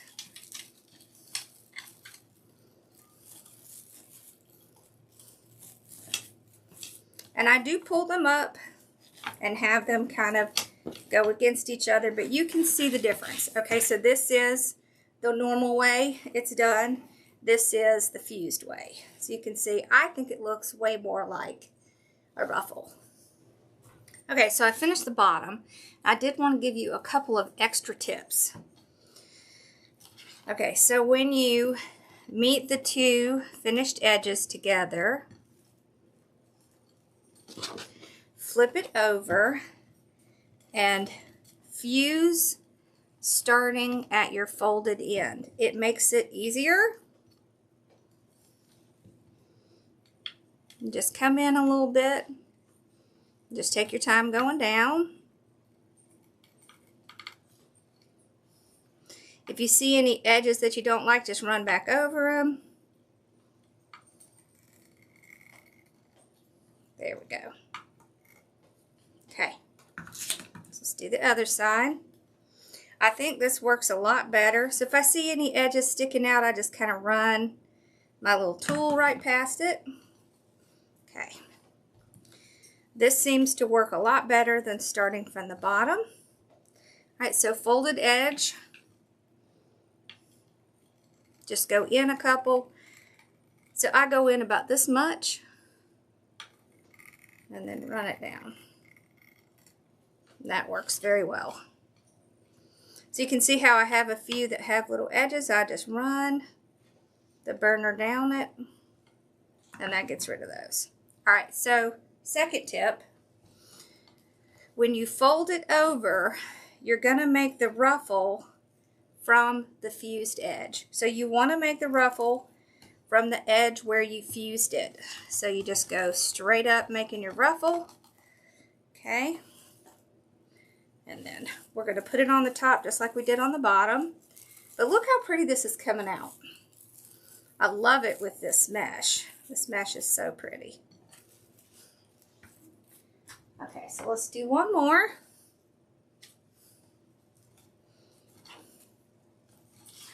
All right. So flip it over, get it lined up. Go from the folded edge. See, and I go in just a couple, just a little.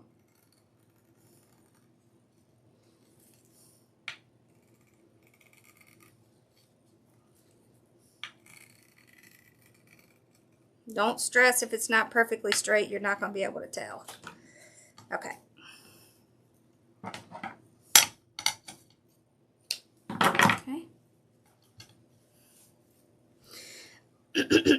Same thing on the other side.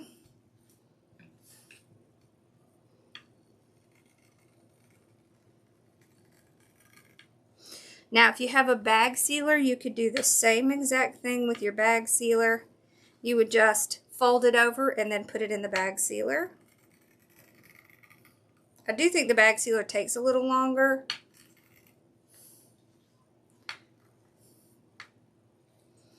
But it is an option. Okay. So fold it over. Go to the fused edge, and this time I'm going to use my tool. So I'm just going to load it in my tool and then just go straight up. Okay. Pull it out. So you definitely can use the tool with the 21-inch mesh. I kind of wanted to show you both ways. All right, I'm going to go ahead and finish up the top, and then I'll come back and we'll finish this up. Okay, so we completed it. So let's take a look at it. I think it looks so pretty. Look at that. See how full that is? That just looks so pretty. I especially love it with this mesh, but this is a super cool method.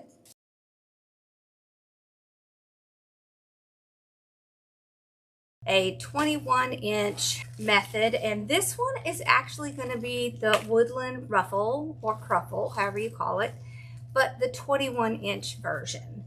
So I hardly ever see people do this. As a matter of fact, I think I've only seen it done once or twice, but it is a great way to use up your 21-inch mesh, and it turns out super cute. We're also going to be using a just a regular work wreath, or you can use one that you make. But I do think for this method, it is helpful to have an elevated base. So just keep that in mind. So the first thing we're going to do is cut our mesh.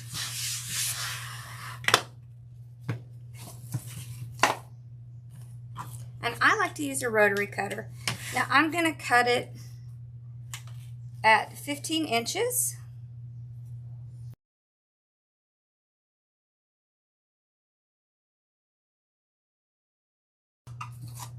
Okay, so I'm going to start on the bottom of my frame, but you can start on the top.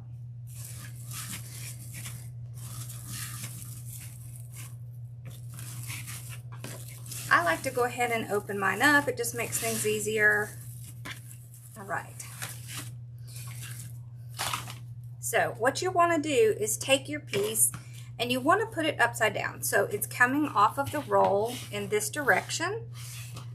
So when you pull it out, it wants to roll under, but you want it to roll up. So you want to flip it over just like this. Now I'm going to use my Deco Mesh Ruffle tool for this, but I'm also going to show you using clamps. Okay, so the way the Woodland Ruffle works is you curl it a few times. All right, so I'm going to curl it like maybe twice. Then I'm going to pull the other side. I'm going to curl it like twice. I'm going to pull it in about 3 or 4 inches. So that's the curl part. Then I'm going to put my tool right there. Or you could actually go ahead and go to your frame. Okay. Put it down. Now I want my ruffles facing up. Now there's 2 ways you can do this. Okay, so I'm just going to do my curls on the other side. So when I get my curls in, I do have this poof here. Now you could leave it like this, where it's kind of open in the middle, but you're really not going to see. And what you can do is take and just kind of pull it around like this so that it does make a poof. Okay, so let me show you that again. So I'm going to take this side and I'm going to curl 2 good times, and then this side, and I'm going to curl 2 good times, and then there's a tiny bit of a ruffle in the middle. I'm going to go into the next tie. Okay. Then I'm going to do this side. And I'm going to go on top of the one that I just made, okay? So this way you do have curls in both, but you also have your poof in the middle. Okay, so you can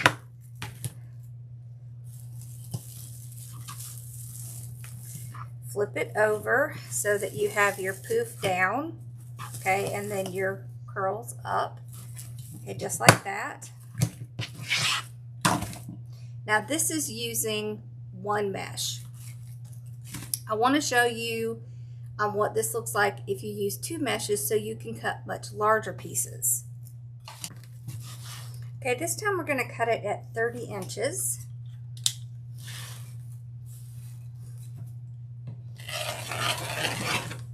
And I want to show you the difference. So I think it's important that you know you can do this and it is going to look super cute, and you can do it with one mesh. Okay, so, but it doesn't make the curls as defined as I would like them. So I want to show you doing it with much longer mesh. Okay, and so I have two different colors here, and so I can alternate them. So I have this kind of yellowy gold, which of course is also in this one. All right, now, exact same way to start. You want it to roll in on itself. So I'm going to put something heavy at that end. This time I want to do several good curls. So 1, 2, 3, just like that. I'm just going to kind of hold that off there. And then on this side, 1, 2, 3. All right, so you can see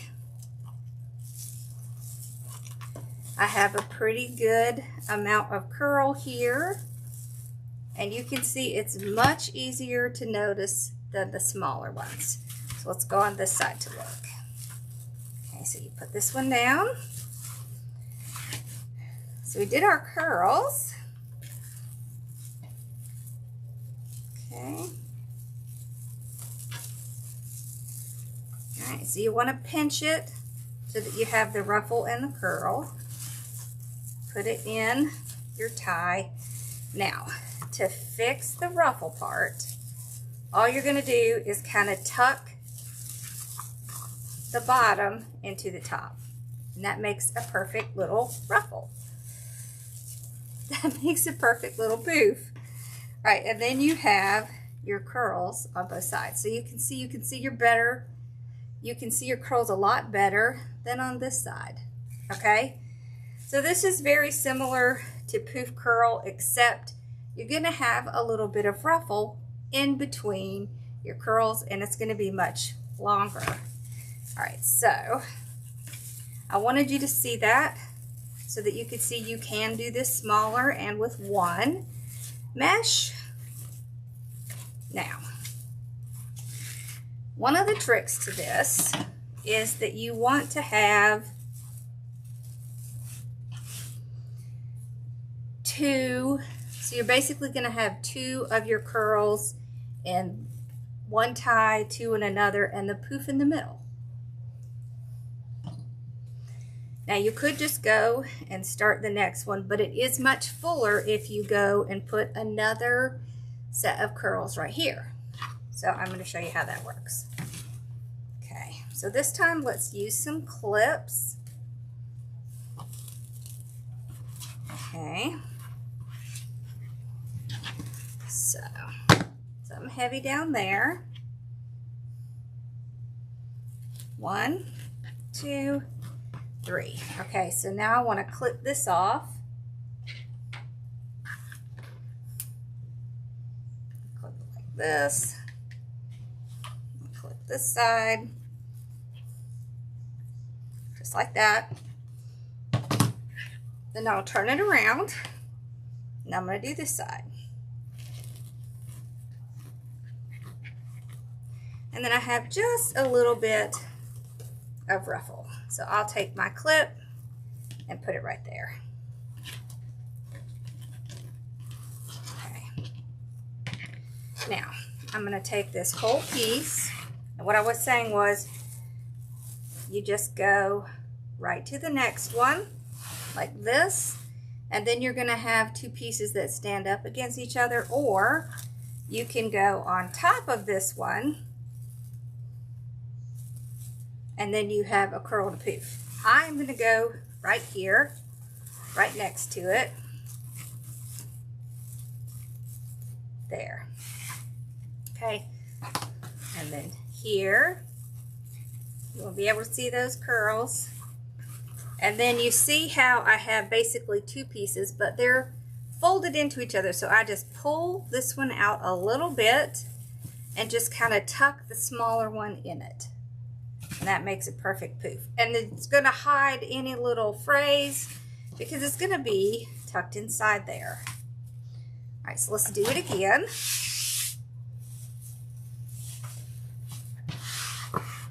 And this is a super fun method to do. So because this is 21-inch mesh, it is going to fill up faster. So you're not going to have to use a whole bunch like you do when you're doing the Woodland ruffle and you're just doing 10-inch mesh. So it's going to go a lot farther. All right. So I'm going to take my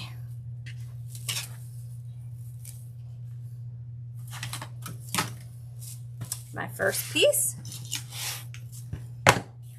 Okay. Just like that. I want to make sure I keep my curls intact. And you just flip it around. Now you can make your curls tighter or looser. That's just kind of a preference thing. It's not really a requirement thing. So see, you're going to have a little tiny bit of ruffle there. Pull this one up. I just like to kind of hold them off so I can get it into the frame. It actually almost looks like a jelly roll with these two little rolls. You could leave it that way as well. So I'm going to go into the next one and let my curls hold themselves up. I like doing it this way because you can really see the curls really well. Okay.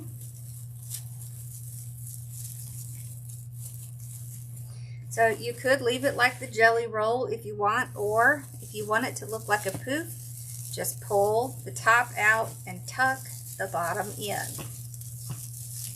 So I prefer doing it this way than trying to flip it over and pull out the ruffle. This just makes it a lot easier to do.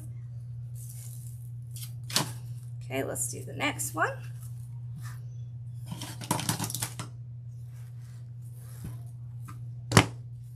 Okay.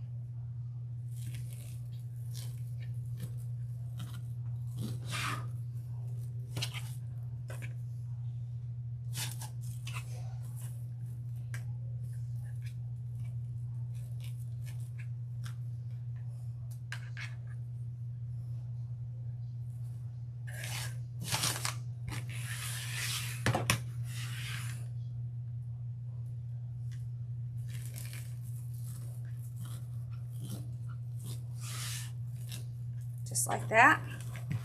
Then we just pull it together, clip it, pull it together, clip it. It's not going to come apart. All right. Now I'm going to go into this tie. So I'm not going back into any of the ties. Now you absolutely can do that. So that's the way you do it with the poof curl. So the poof curl, you keep going back into it, but you don't really need to do that with this. because of the way that we're making it.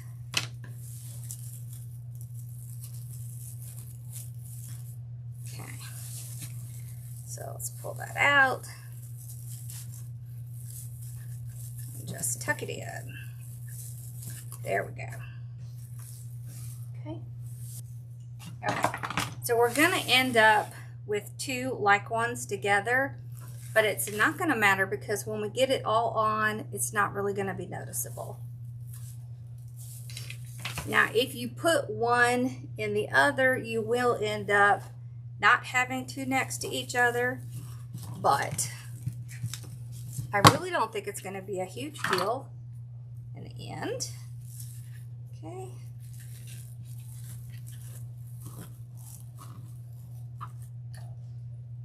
Okay.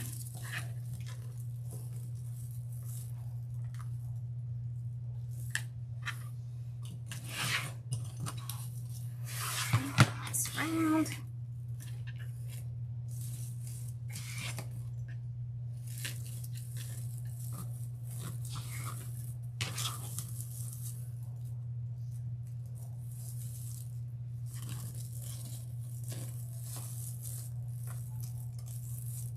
Okay, so the reason it does this is because there is an even number on the bottom and the top, but I have a way we're going to fix that.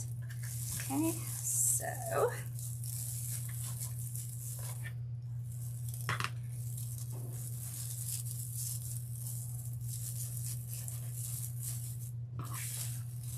right.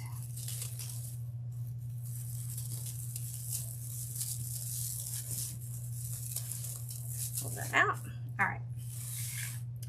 So what we're going to do is we're going to go and we're going to put a second row on the bottom, and then we're going to put one row on the top.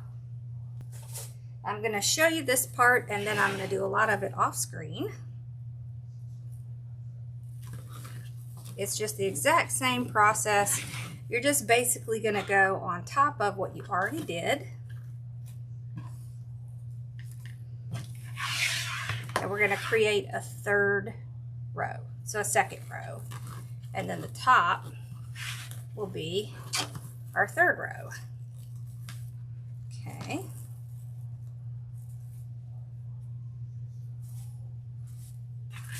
So what I'm going to do is I'm going to go in and start in the one where I had two together. Okay. So you can either open the tie or just go right on top of it. And I want to kind of pull this one up a little.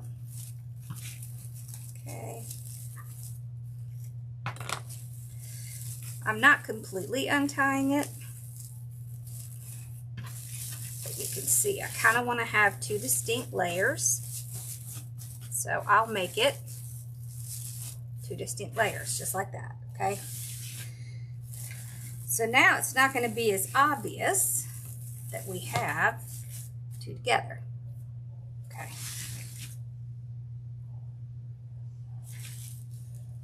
So I'm going to do that all the way around, and then I'm going to come back and we're going to do the top. Okay, we've gotten the second row on. So we have 1, 2. Now we're going to do the third row. We're going to do the exact same thing.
Yeah.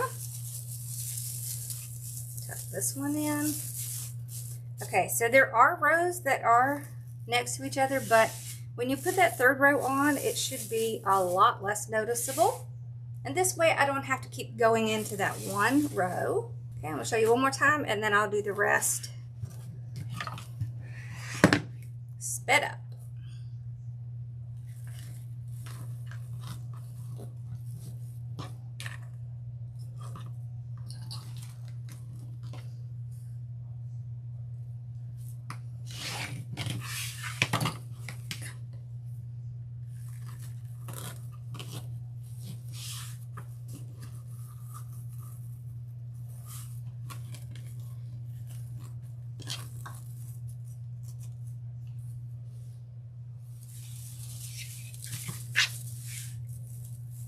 This is gonna be super full.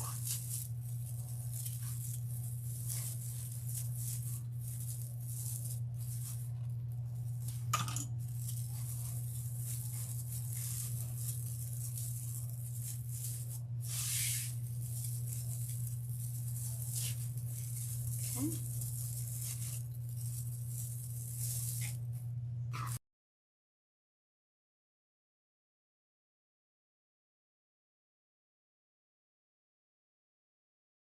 This turned out so cute. Look how awesome this looks.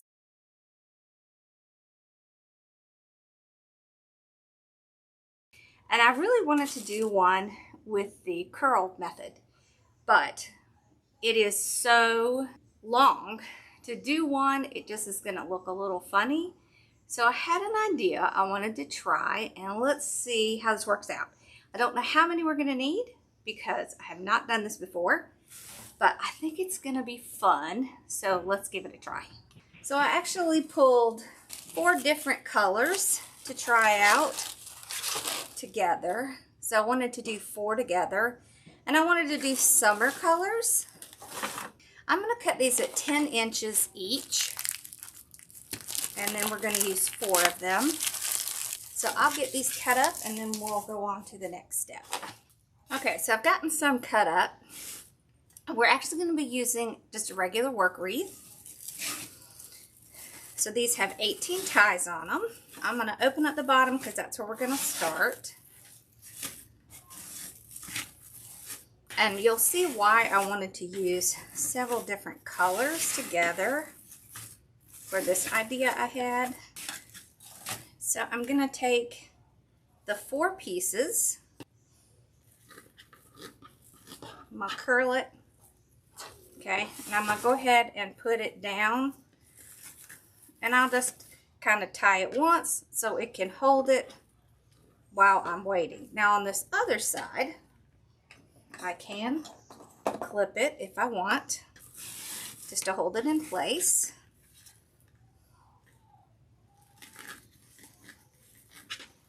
Okay, so I'm just going to put this one in. I want about 4 inches or so. Then I'll just hold it with the clip.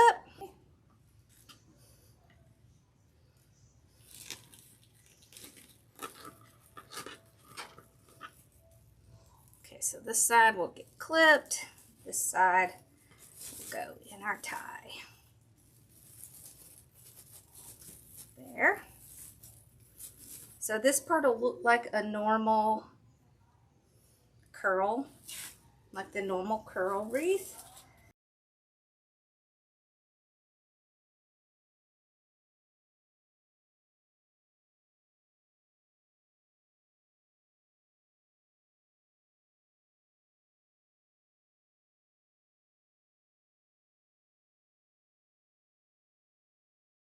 Okay, so once I have the 4 in there, what I want to do is unclip this, because what I want to do is I want to twist these so that they almost make a pattern.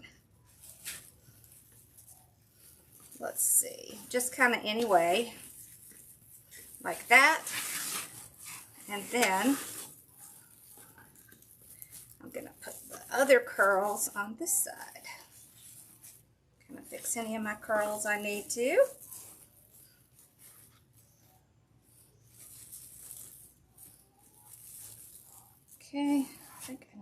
fix this one. There we go.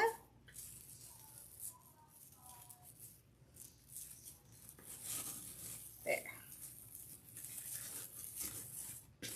Oh, how fun. Look at that. So it's just kind of like a little twisted curl like that. So that's going to be our little poof part. So then I'm just going to go and start on this next one here. And what you can do, so instead of putting it together on the wreath form, what we can do is, let's get it curled and clip it. Like that. Okay.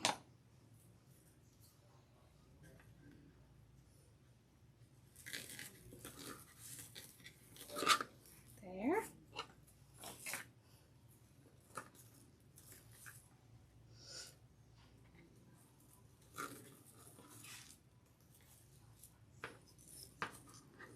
There.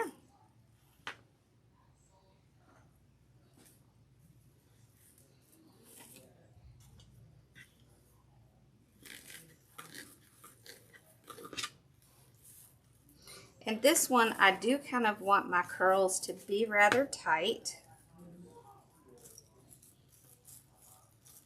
Just because I am going to twist this center.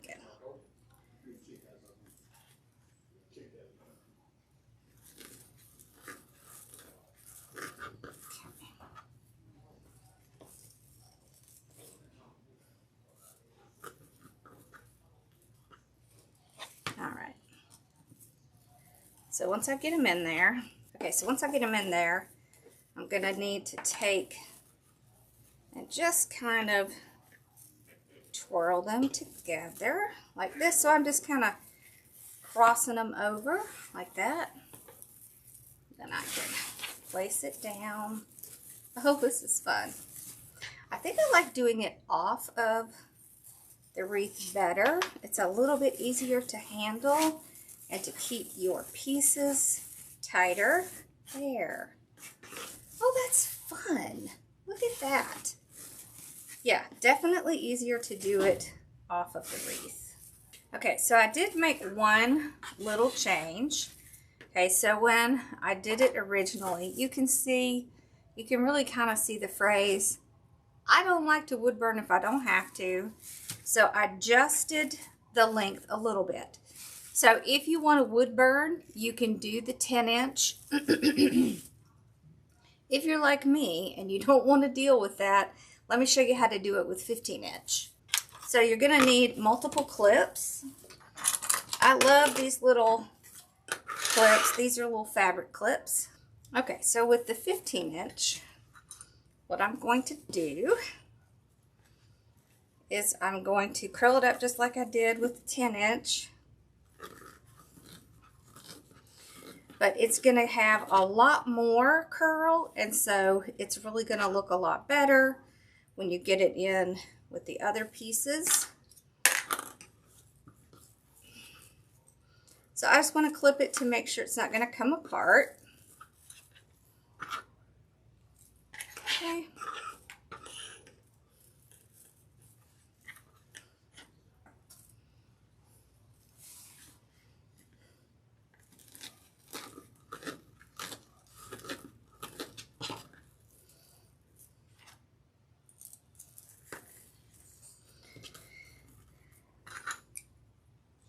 So one thing I'm doing is I'm clipping it where the cut edge is, because I want to keep track of where the cut edge is, because I want to make sure it's down and not up, because if it's up, it's going to show. Okay.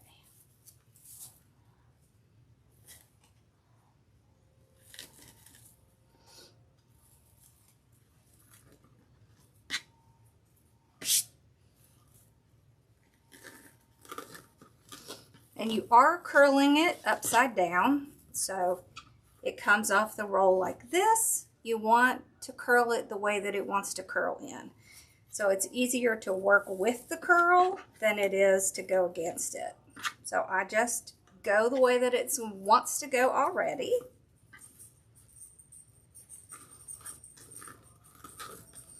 It's going to make it a lot easier for you to curl.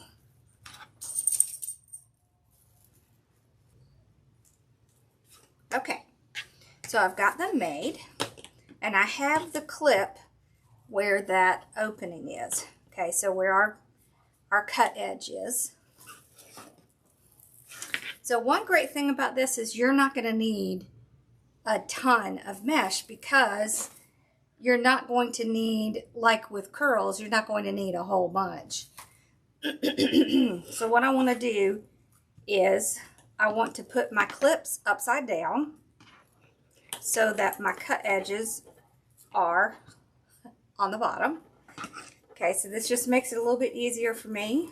Okay, there. So see, I have no doubt that my cut edges are on the bottom. Okay, so now I can just come to my frame. I'll pull off the clips from the first part.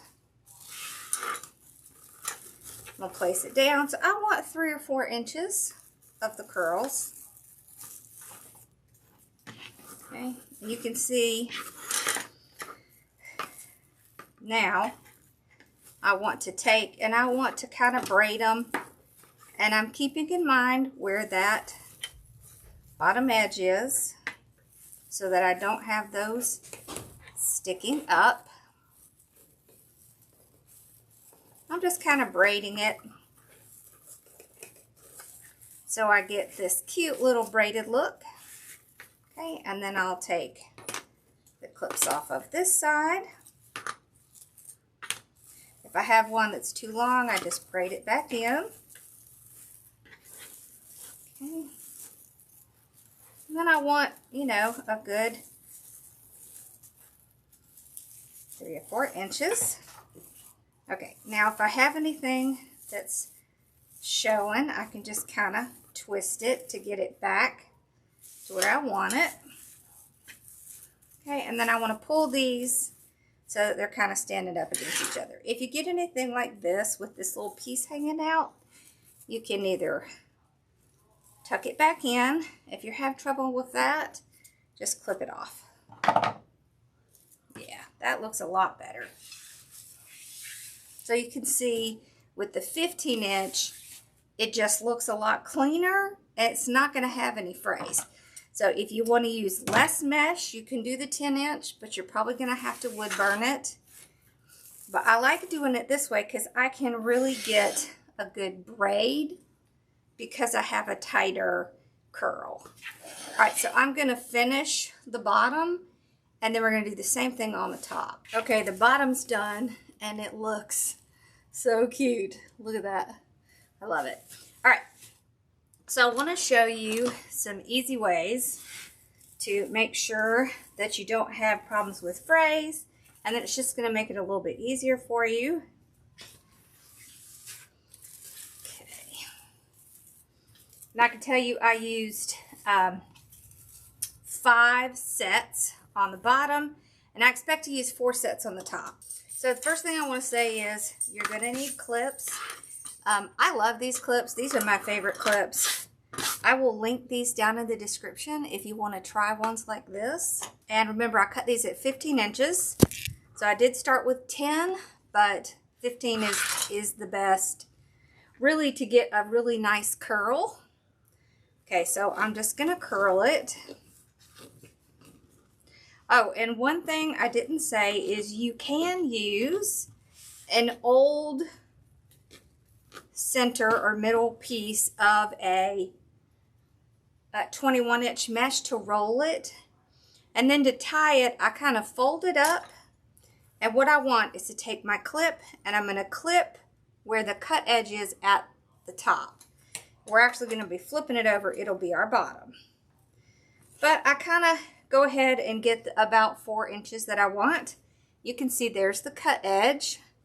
So using these clips, I can tell, okay, the cut edge is where the clips are, so it makes it easier for me to make sure it's not up and showing.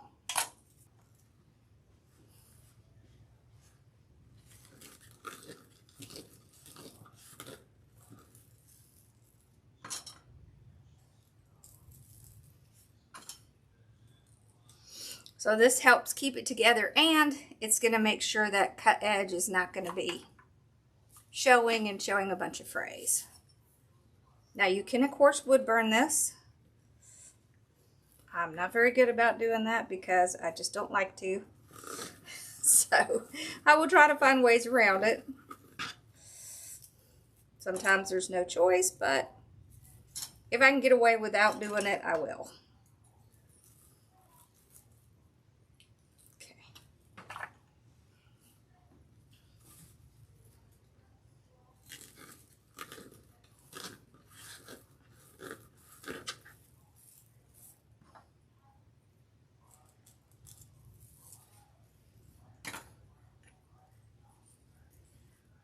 Okay, so once I have them all clipped,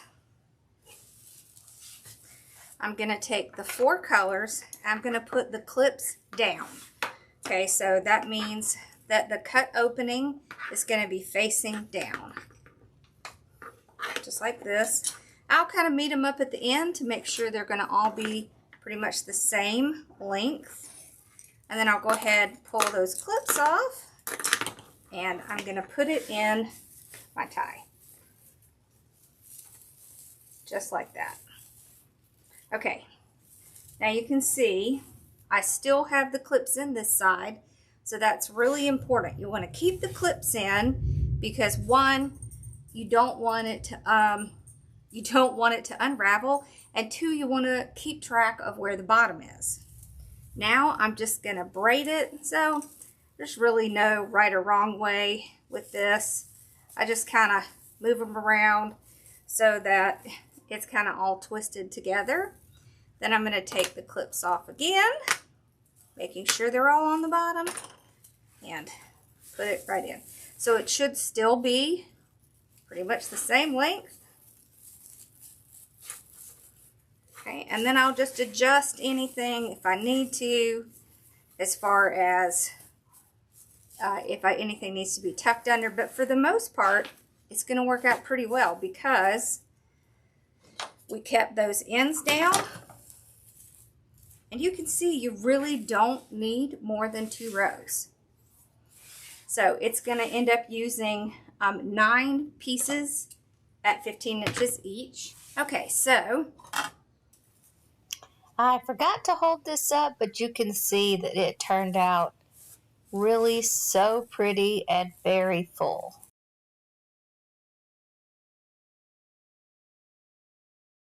I'm going to be doing a project with 2 21-inch mesh. It's going to be Patriotic themed, and it's going to be really fun.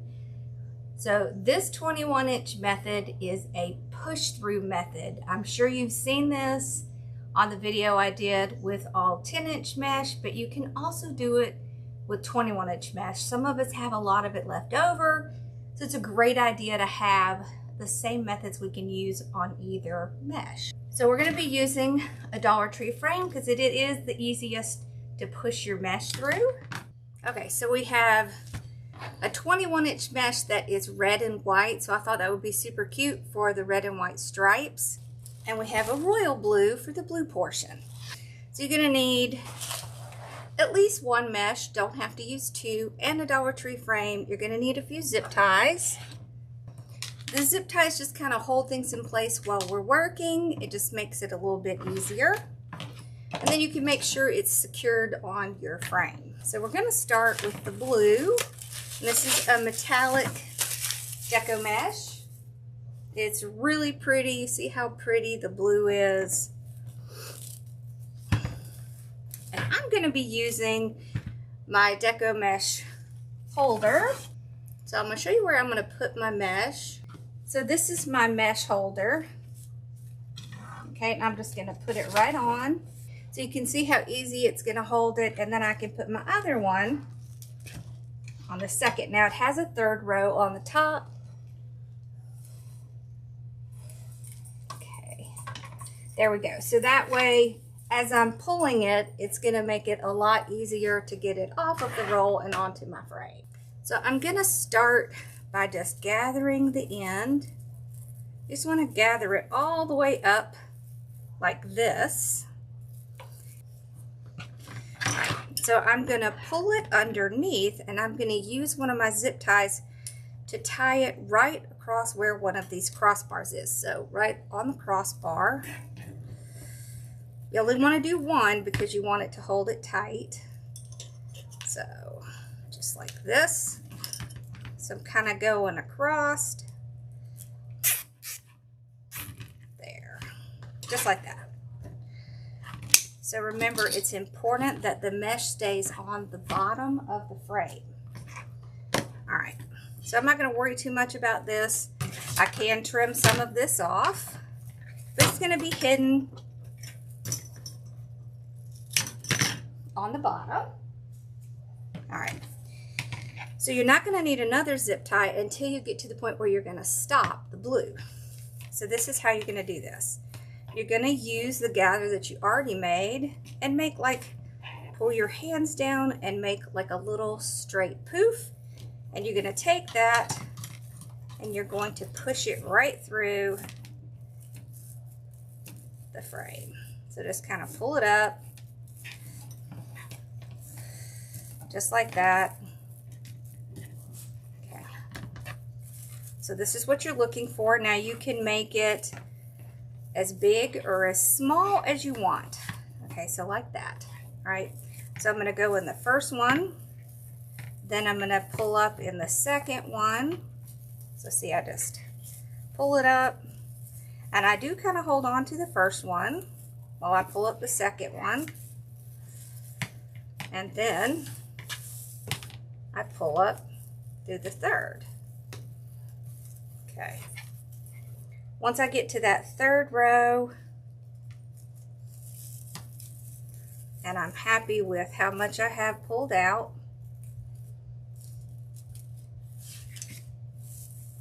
I'll let it go, and then I'm gonna just kind of spread it out a little, like this.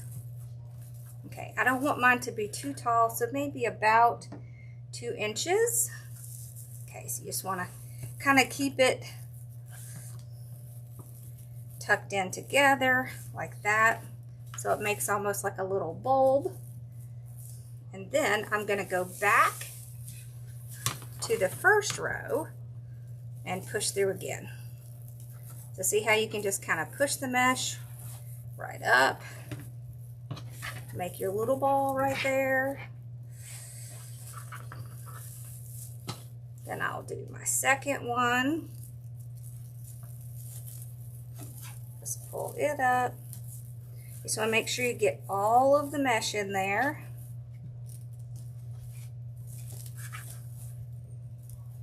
Okay, I'm having a little trouble with this frame because if you see it has pieces kind of sticking out. You can take your pliers and trim those off. So if you have pieces sticking up, trim it off. It's going to make it easier to get through your project.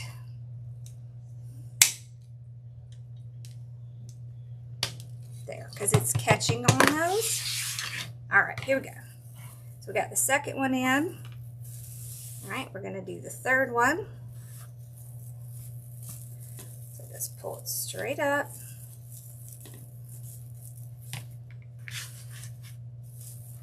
Put your second piece in. And all I'm doing now is kind of using my hand to hold it over. So that'll keep it from coming out while I'm working on the rest. It's really not going to come out, but I just feel more secure if I have it kind of pushed back. All right, so go back to the top here. All right, so in one. Now if you have trouble holding it, you could put a clip there.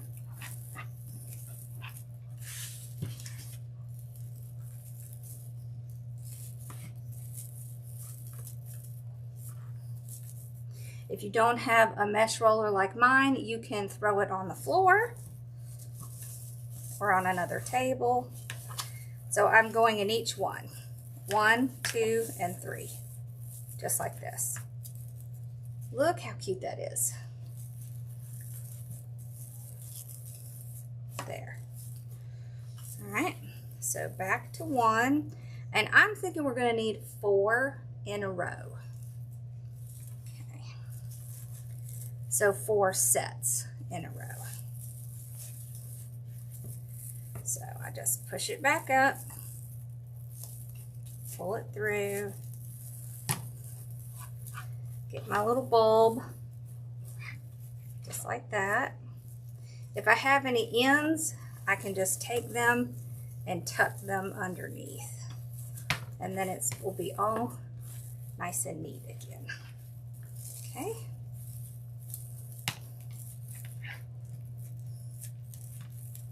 Okay, here's the second one.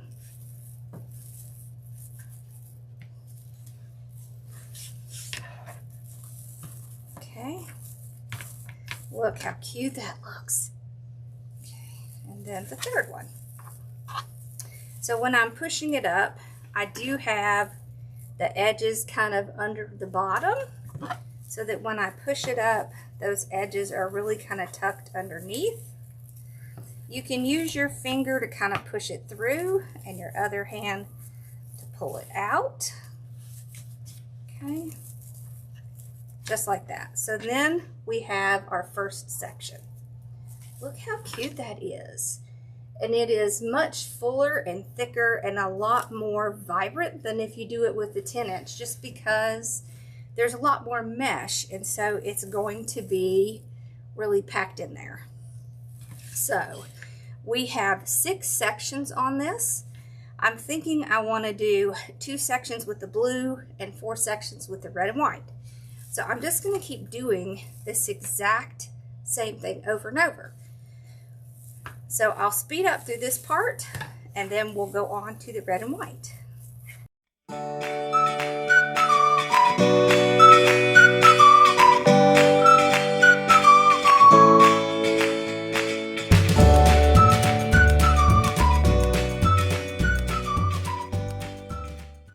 Okay, so I have 4 in each section. So I'm just going to trim this off. Now, if you have any that are kind of sticking, you can just kind of push it up a little bit. Okay. And then again, I'm going to use the crossbar, and I'm going to tie it down so none of my mesh will come out.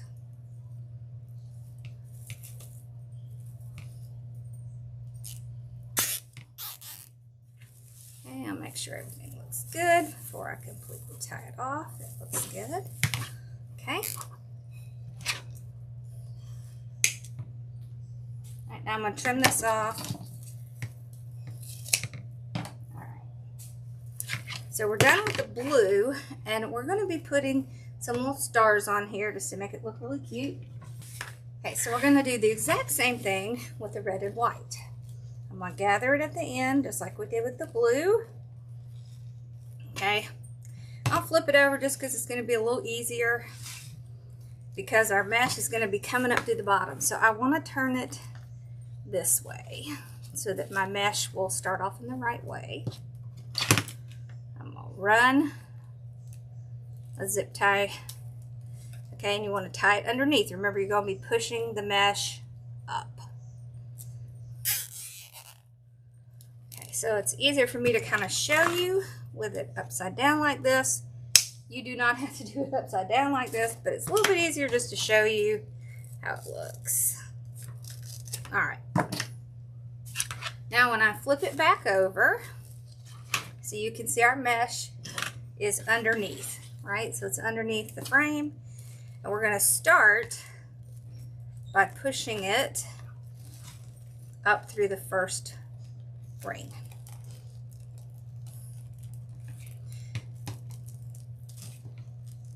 Once you get it started, it's a little bit easier.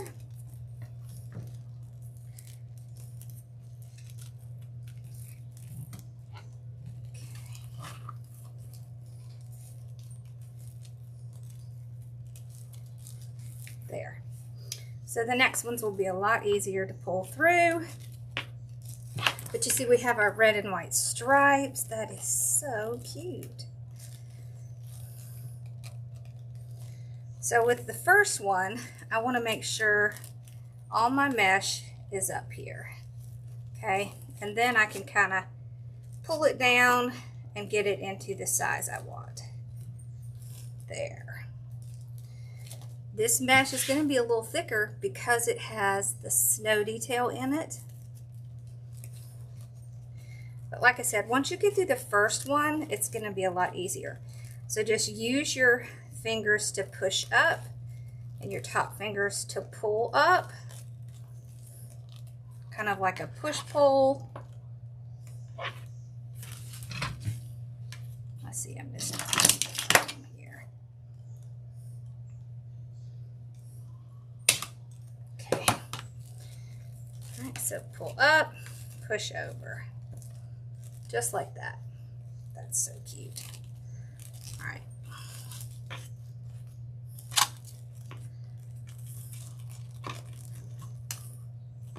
See, once you get it started, it's a lot easier to kind of pull them up. There we go. Just like that. Okay.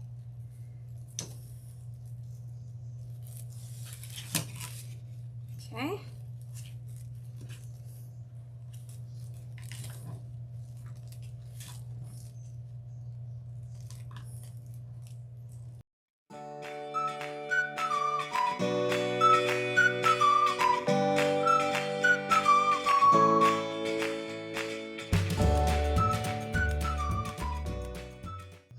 So what I'm finding with the red and white, it is so thick that if you do something like this, you're going to want to gather it together like this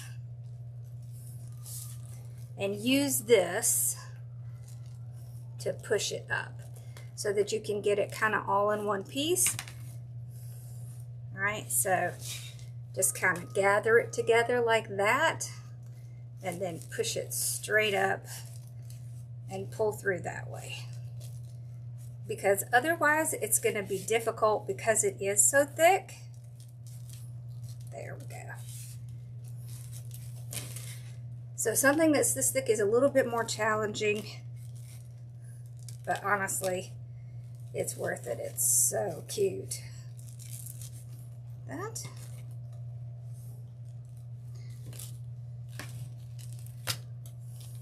So you can see it's super easy when it's just plain mesh, but when it has something that's a lot thicker, it is going to be a little more challenging. So once you get it going, it's pretty easy. But the trick here is to keep it all together and push it up as one piece. And then it makes it a lot easier to grab it and pull it up.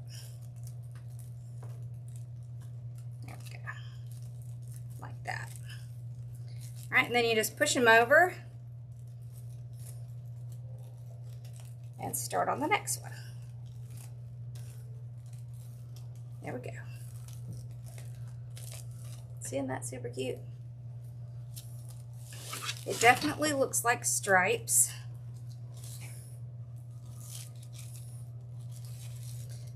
Okay. There we go. Okay, so I'm going to finish the rest of this and I'll come back, we'll do some more.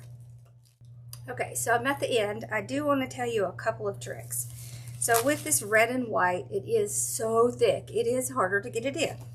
So there is a couple of different ways you can help.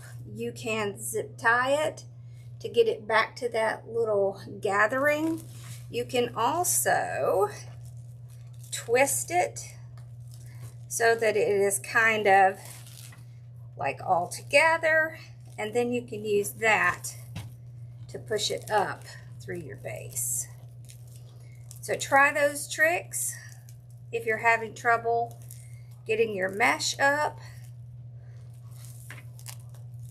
because it is a lot thicker, so it does make it harder. There, like that. So you can see there are a couple tricks you can do to kind of get it in.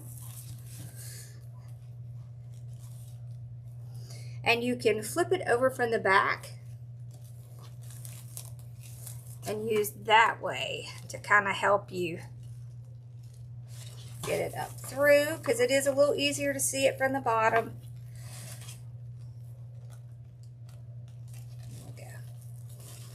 Now, one thing I did find is that I did not need as much in the red sections as I did in the blue.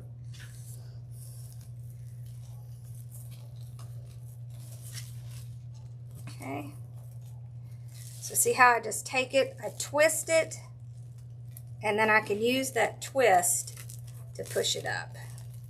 That helped a lot. That made a big difference in getting it through, and then I can just kind of straighten it out, and then it looks really good. I also noticed that the middle filled up a lot faster, so I didn't do as many in the middle on the red and white as I did on the blue. So when I got to the end, I mainly did the first and the third. Okay, so twist and then push that up.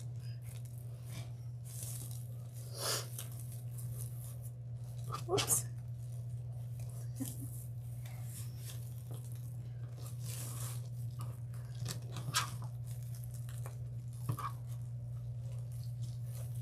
So this will be my last one on here. So it's in here pretty tight. There we go. There. Oh, that is so cute. Okay, so now I'm going to cut it off.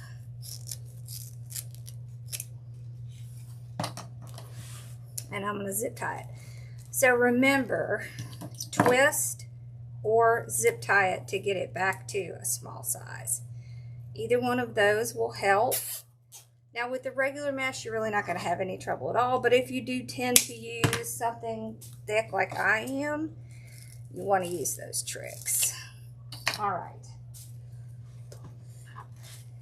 Look how cute that is. That is adorable. Okay, so we've gotten the whole thing done. Looks pretty neat from the back. I got some little stars and I have some little hats. I thought these stars would look super cute.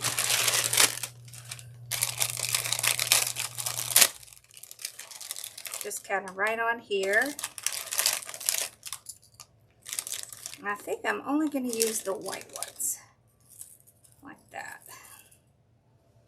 That's so cute. Okay, so I'm just going to hot glue these on. These came from Hobby Lobby. You could also do, Hobby Lobby also has little Patriotic hats. You could put little Patriotic hats on it. So you would be able to get 2 of these out of one 21-inch roll of mesh, because I did not use the whole half. So just so you know that. I think you can also get the stars at the Dollar Tree. Okay, so I'm just going to get some glue on here. Just kind of glue them down. You could also use wire on here.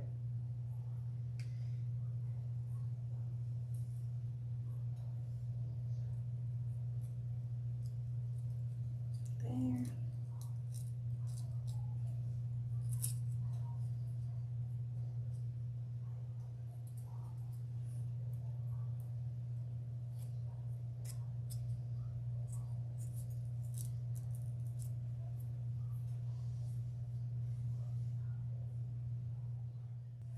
So this is another way you can use your 21-inch mesh.